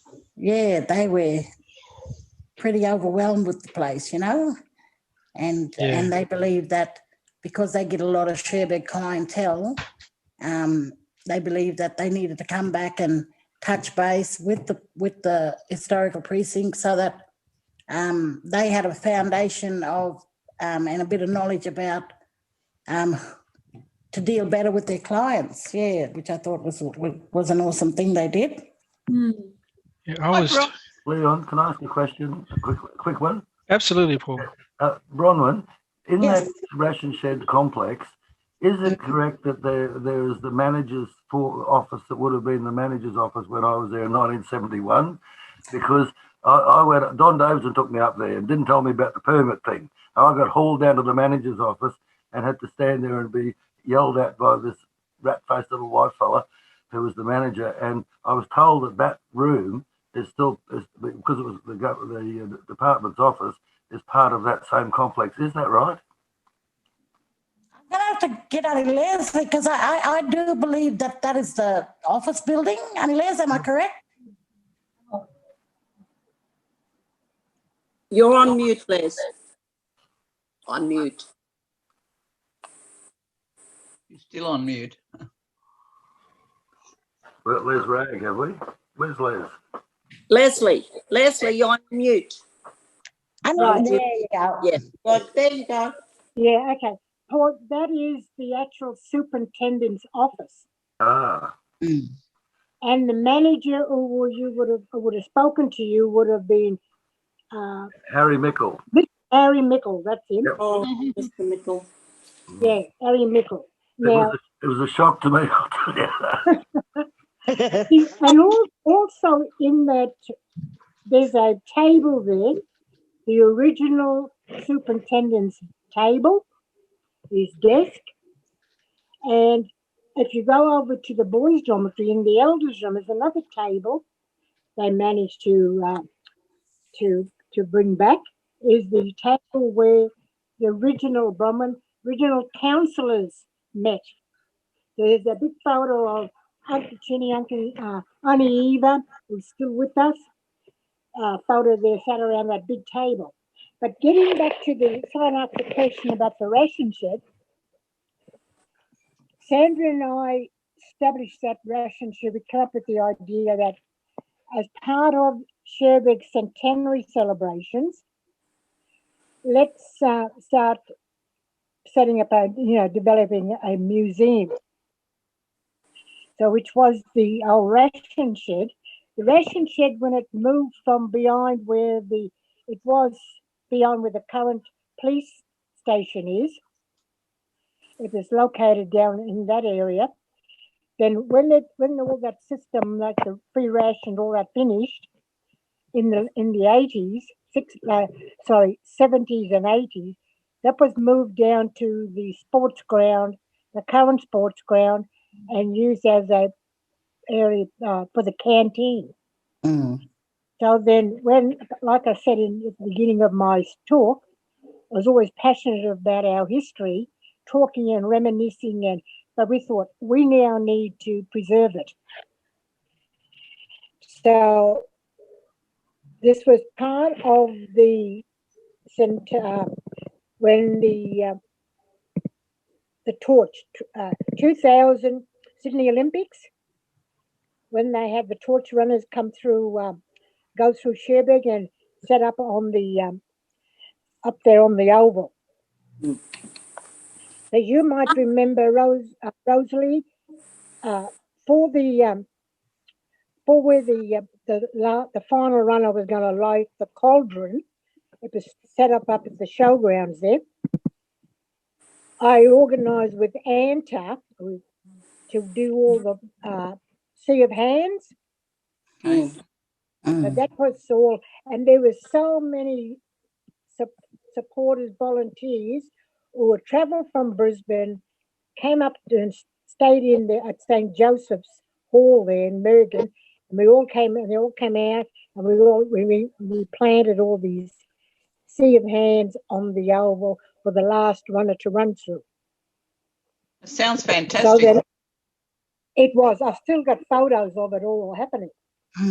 Anyway, so then after that big event, because we were all excited, we were very excited, and so, once these events come and go, you need to. So I said we need to keep the momentum going. So that's when we came up with the idea of moving that ration shed down from where that football ground is, up to, because Sandra showed me, went down, photos of me rooting around in that bloody ration shed. I said, we got to preserve this old shed. And that's how it all got started back in October 2004. Yeah. And from there, it has just grown, as Bronwyn just described. Because, when you take visitors over there, Bronwyn, everyone's overwhelmed by it all, eh? Yep, so all of those buildings are historical buildings in Cherbourg. So apart from the ration shed, next door is the superintendent's office, then the boys' dormitory, and that bright and deadly coloured little building out the front is the Arts Centre. That was the CWA hall. Yeah. That was there behind near the AIM church. And the current building there now is used where they do the pottery. That was the originally when it was first built, where the hospital, the original hospital was, down behind the courthouse. Leslie, is that where the kindergarten, one of the units of the kindergarten used to be in the old hospital? Remember there were two kindergarten buildings, and I think the old hospital might have been one of them. Now, I think Denise can talk more about that kindergarten because she taught there. And yep. So then later on, when they built the current, it's no longer there either, hospital, it was then the manager's house, the carpenter's manager, Mr. Zebath. Yeah. He lived there. Then when that became vacant and the council said to the ration shed committee, we got another building, so we don't hesitate to grab these things that they're being offered. Yeah. So that's now, and if you go up, when you go to the ration shed, in the boys' dormitory. Action Jackson 7? There's an Action Jackson. When you go to the dormitory, look at all the exhibitions. You've got the Olympic, Sydney Olympic cauldron. It's there, and you've got all these, beautiful photos and preserved, plus jerseys, the original jersey, Eddie Gilbert, Uncle Jeffrey Mitted, his boxing shorts, where he won a gold medal for the Empire Games over in Perth. I think it's 1962. Then also there you will see in special glass cases the original pottery. The pottery there was a pottery set up in the 1970s. A lot of the pottery was sold then and sent down to Brisbane to be sold in the Aboriginals Creation Shop, which was established, set up in George Street. So then that, when it was then, determined, and a deed or grant was handed over to the council. So then a lot of the machinery, including the what do you call it, kiln, plus all the other machinery was all sold off.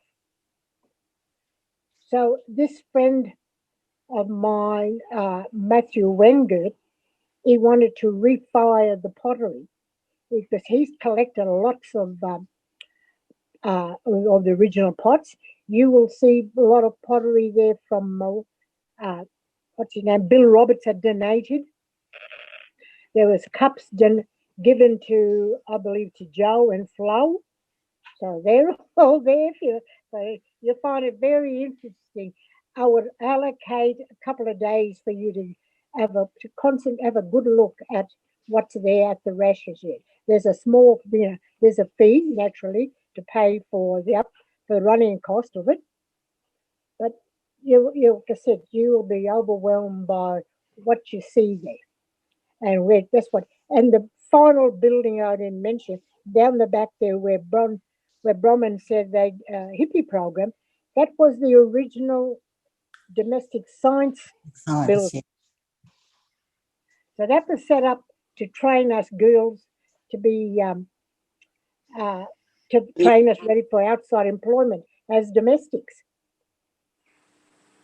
Then once that scheme phased out, when they were doing the pottery, the girls were also making koalas.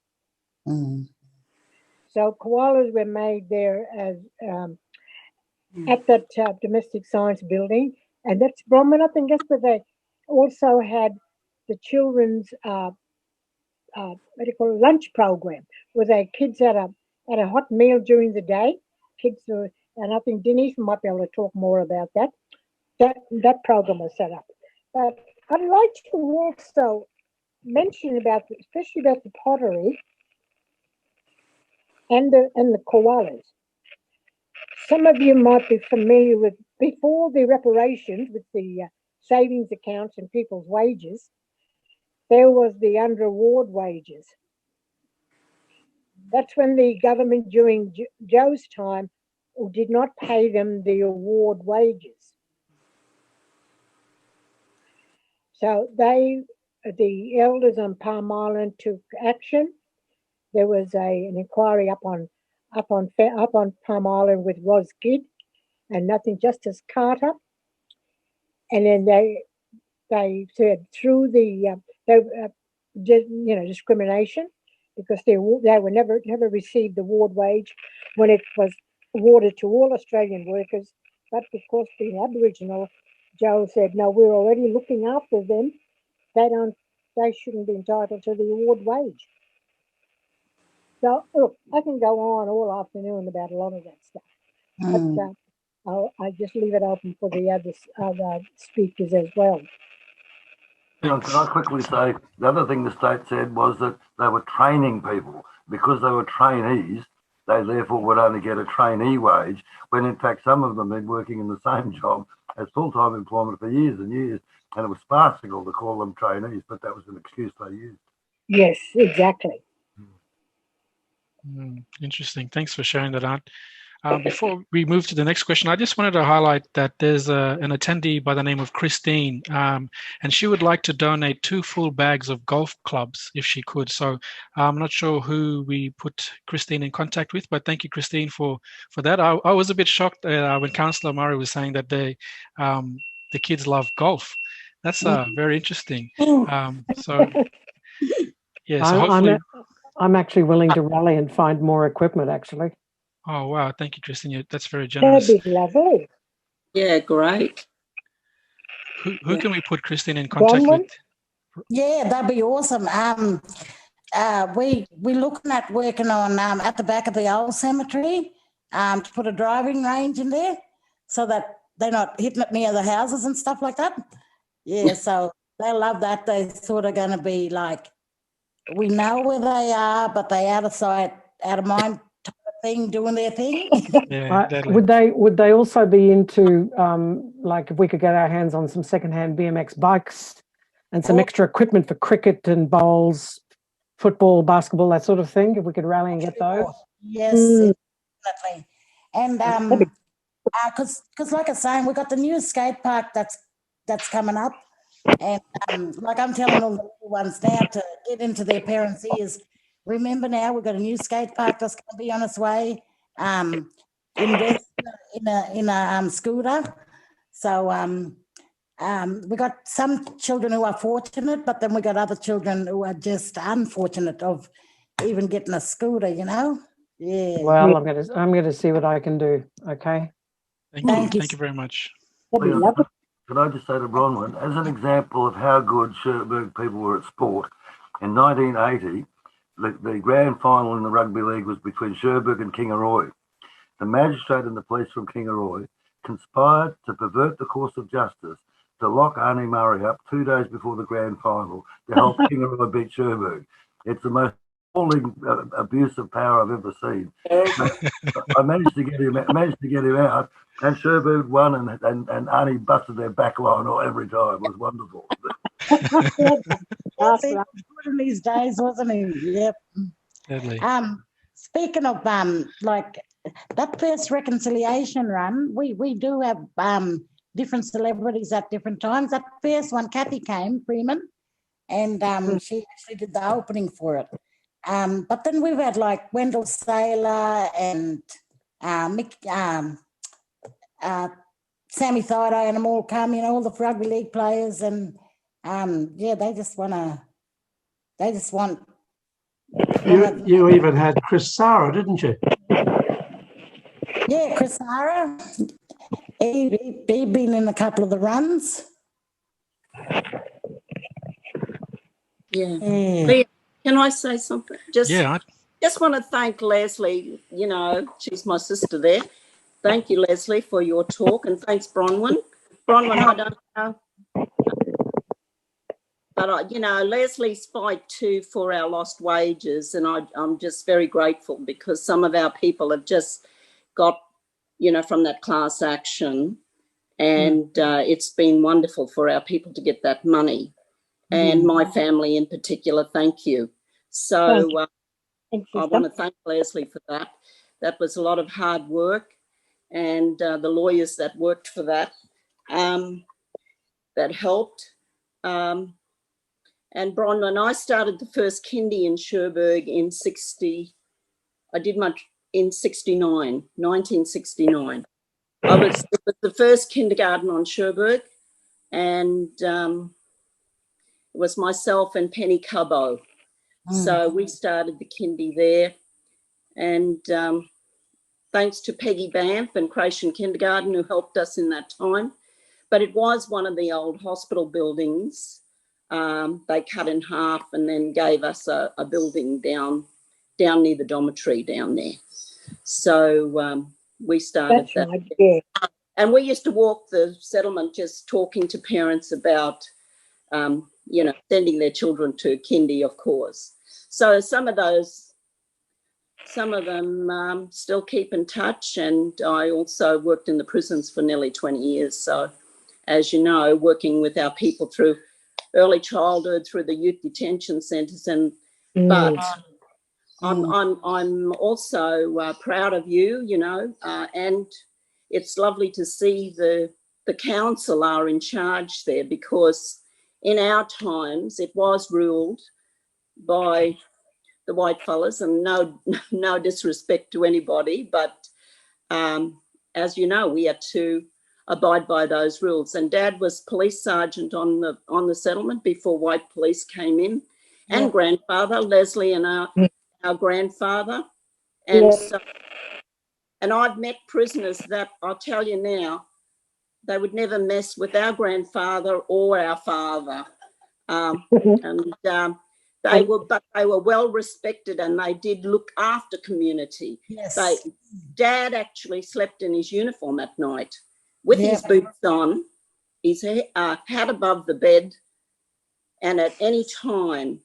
And even what my mother did and Leslie's family, our family, with helping with to stop domestic violence, and Dad also collected money for the women to, he was like their local banker. So he'd keep their money, and they would come and see us all hours of the night, just so But I can tell you those stories, but Cherbourg never leaves us. It's always in our hearts. And of course, my family are buried up there, and we always go back.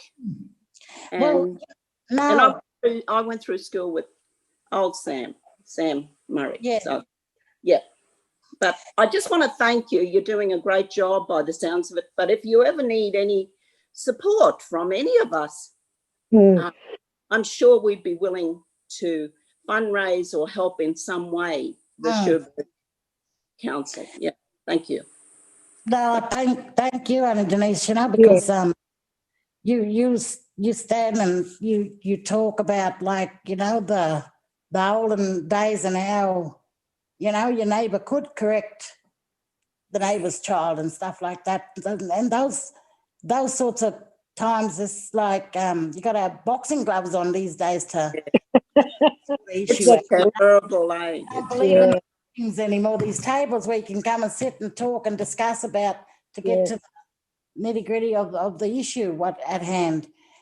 Social media has had a huge impact on our young people, and it blows a lot of things out of proportion for our young people, which is just like that lateral violence, and teaching our community about lateral violence and what it does and how it is just a plague in some form, which turns us into characters that, we don't want to be. Yeah. Yeah, so teaching our young people about that and just how to learn to walk away. And so what if somebody's staring at you, and you're perceiving that in a negative way, Yeah. That's something that's really interesting, that just as I'm probably the youngest person on this call, so I'm only a baby, I'm 40, but what I find interesting is I hear stories, that's been shared today, Aunty Lesley, your story there, and although I come from a different community, there's a lot of things that are same but different across the communities. And one of the things I find really interesting is that our elders, well, my elders in particular, my grandmother that grew up in, and was domestic, there's no hate or anger towards towards white people. There's always still that respect, and it's not. I don't think that's curtailing. I just think that I find that my generation and the younger generation are very angry, very angry. It's like it's come through, like that intergenerational trauma has come through, and now I hear a lot of anger in my generation and younger. And then I hear elders like yourselves saying, they're like trying to calm the young ones, saying, don't worry about that. Yes, you got to do this and you got to do that, but don't be, being silly or getting too angry. Do you have any idea why? I mean, obviously that's an open question. I don't expect you to have the answer, but I find that interesting, that our elders have that respect still, when really our elders are the ones who should be really angry because of the things that you've seen and experienced. But it seems that there's a lot of grace there from our community, but the younger ones today carry that. What do you guys think about that? I know, me personally, every time I used to, Nan was stolen generation, and every time I used to ask her when we had our quality time together and ask her about, come on, Nan, tell me about, what you used to do and stuff like that. I wanted to hear her stories, but it was very limited and very brief. She didn't go into a lot of great detail, but I didn't understand why at the time. And then this one day I just went to pick the mail up, and there was this box in the mail, and when I had opened it, it was her life story in the box, permits. Wow. Every movement. And I never even applied for it, but I knew I was the one to end up with it. I had to end up with it because there was a lot of stuff in there that I had to destroy before other family members can see it, because she wouldn't have wanted other family members to cite that. So that was and it made me understand where my emotions come from. It's like the transgenerational stuff for me. I got the emotional side of it, because I'd just be happy 1 minute and then maybe gardening or something, and then all of a sudden feel really, really dark and sad. And I was wondering where all these emotions was evolving from until I learned, you know, about transgenerational trauma and the genetics of that and stuff like that. So I believe that I suffered Nan's emotional part to that. With stories. Whereas, who knows, it could be another genetic thing in this day and era with this new, with this younger generation, that they may be suffering from that anger and angst and not being so resilient as our elders was, and they're actually exposing that and expressing that. Who knows, eh? Yes, that's Yeah. just correct. Leslie, I was just thinking too, we take the pain of our ancestors, we wear the pain. And I think unless people walk in our shoes, in anybody's shoes, you will never, and also too, we weren't allowed to talk. Mum and Dad would say to us, when you're going to say anything, because out in the open, of course, we were frightened of being sent away from our family, put on a penal colony or in prison. So in our lifetime. And I mean, I know my daughter, she was born in the States, in Denver, in Colorado, but she still wears the pain of what I feel, what her aunties and uncles went through, what her grandparents went through. And that's why we need dialogue. We need to be able to get in a room where we can talk, and also for, you know, some of the elders to even sit in the room and talk with those young people. And the other thing too with Aboriginal people, we don't put ourselves above. We never, no matter how, if you're the King of England or you know, you've got 7 PhDs, and like I'm talking there about my niece Tammy, who's a brilliant woman, and you, Leon, you know, even though you've got the degrees, you never forget your family or your community, no matter where we walk. Whereas I think sometimes in Western society, they have to look at your tickets before they actually look at the friendships and the relationships and the trust and all that first. So, you know, before you walk in anybody's shoes, you know, you've got to have that empathy. Darn, nudge and bury, gun and gunner. Feel their pain. But some of those younger ones need a lot with identity. You know, some of them are torn too in the white world, the black world. Mum always said to us, Bub, it's going to be hard for you, but you've got to walk in the white world and the black world, juggle it all through your life, but you never forget your ancestors are with you, your old people are there. We've got community, and people like Paul there too have fought in our community for a long, long time and supported us. Rosalie, you guys have been there with us, fighting and standing up with us. And that's what we need. We don't need a white fella to tell us what to do, but walk the walk with us and feel proud and learn and listen. Sometimes people come into our communities and they do not listen. And we get tired of it from the old days, being told what to do, how to do it, who you marry, who you go with, where you stand, and I'm sick of it. And just remember that the South African government came over here and looked at how we were treated and took that back to South Africa.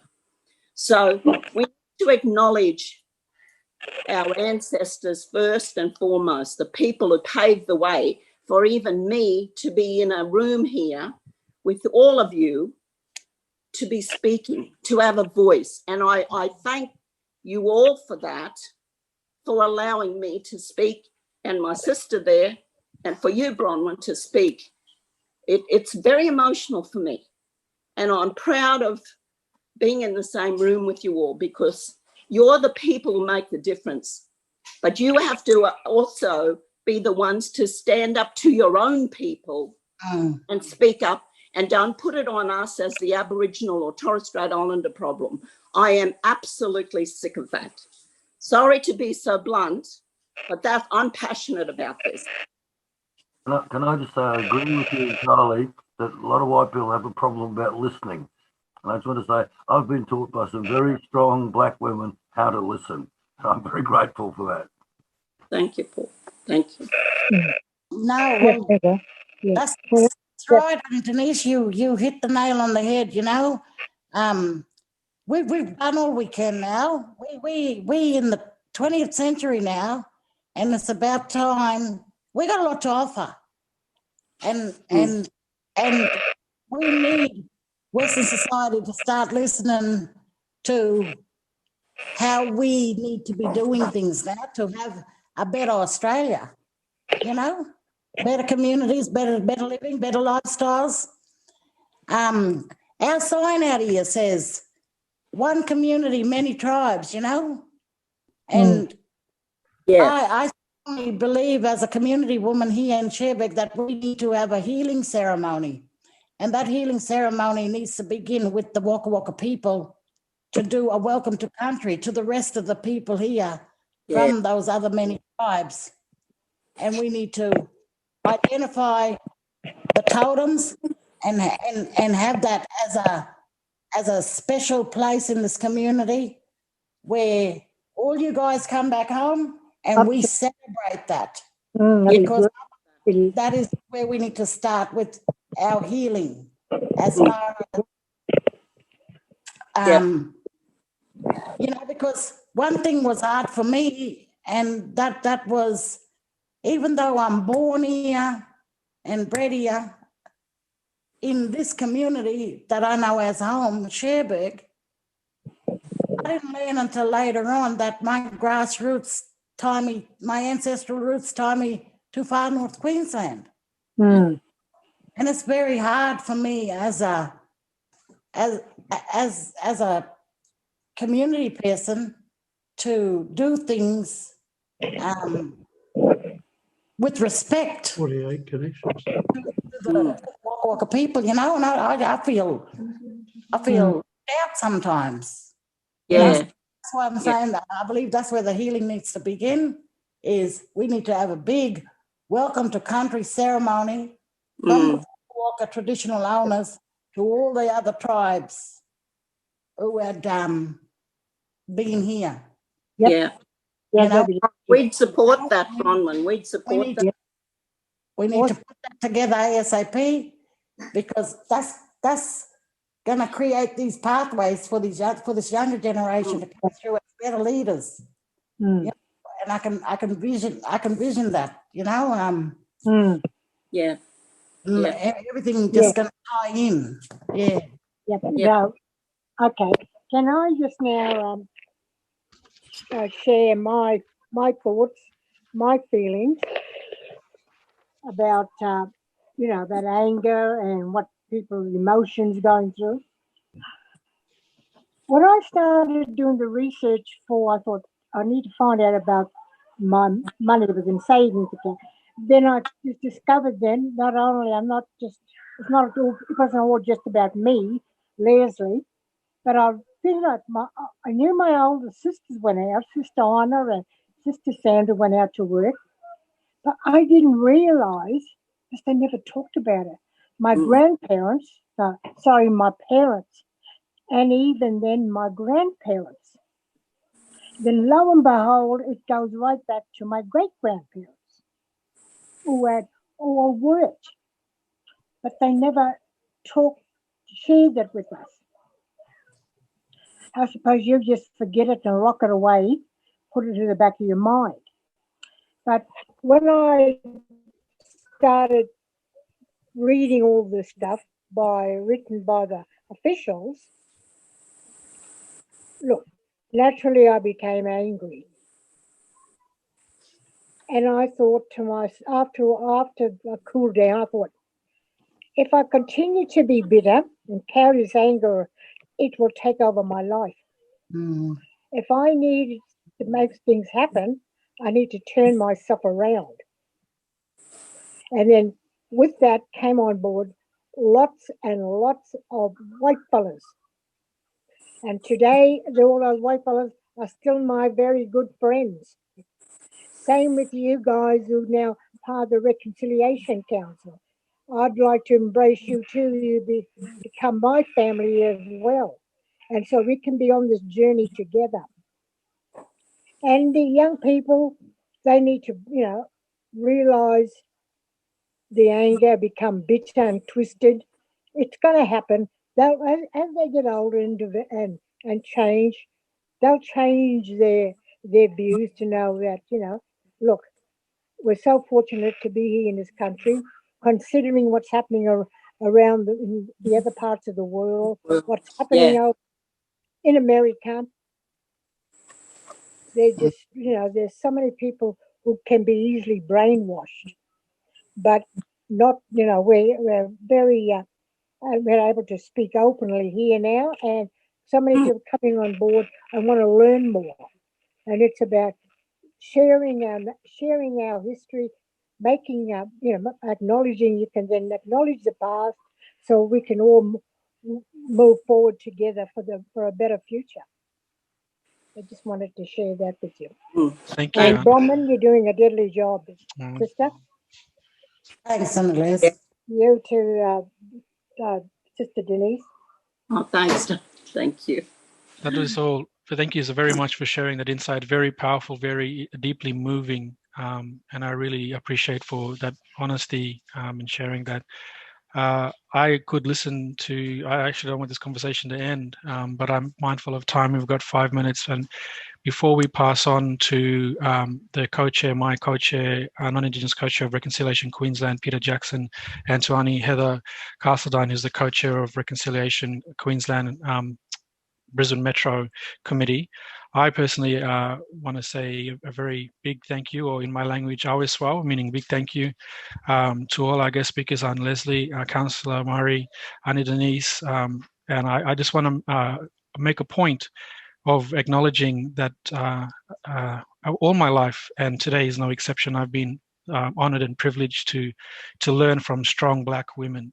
And so I thank you very much, and I acknowledge my elders and the women that you are, and that I look around even in this conversation, but for perhaps Peter and Paul, and I know there's obviously other attendees who are men as well, but this conversation's revolved around our Black women, and so it should. And I just want to acknowledge that and thank you, and big love to you all, and for sharing your time. Leon, before you go, I forgot to add a couple of things to my talk, and that was we got 6 new homes that'll start in June. That'll start to be developed. We always have a demand in housing, and we're going through full policy and procedure reviews and performance reviews as well. Yeah, so that was another. That's great, Councillor. Thank you. Good. There was a question I tried to ask before. Oh, sorry. Sorry, the two Cherbourg ladies. Could you clarify for me? When I first went to Cherbourg, I was told Queen Victoria gave Cherbourg to the Aboriginal people. So I went and did it as an article clerk, and then I went and searched in the titles office, and I came to the conclusion that what had happened was that Isaac and Henry Moore, who had this huge cattle station, as you mentioned, Lesley, that they did a deal with the state government to surrender part of their lease in order to get some freehold title, and that was the deal they did. And the area that they surrendered became Cherbourg, and they made a profit out of it by getting freehold title for other areas. And I just wondered if that was correct, because it struck me as an example of lies being told to Aboriginal people, which is very much a part of the way that the white system has operated, by lying to people.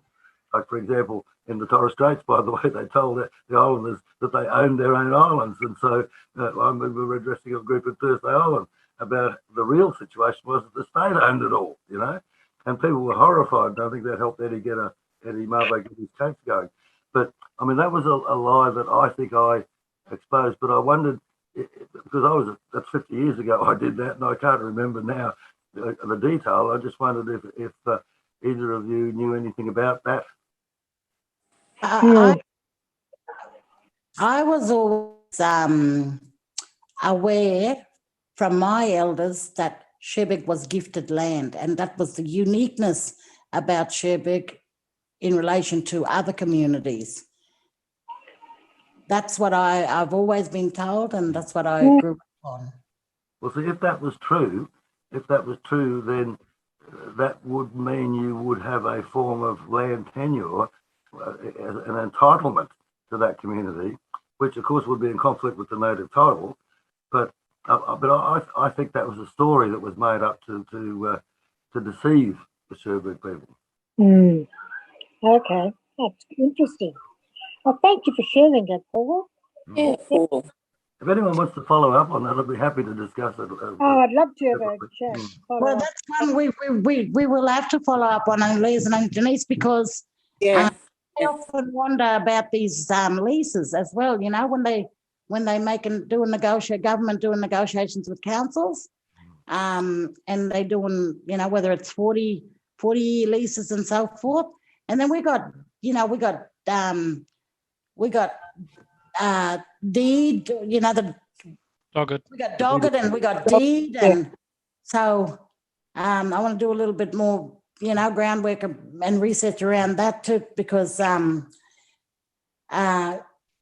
believe, you know, if government can see opportunities to, you know, wind us into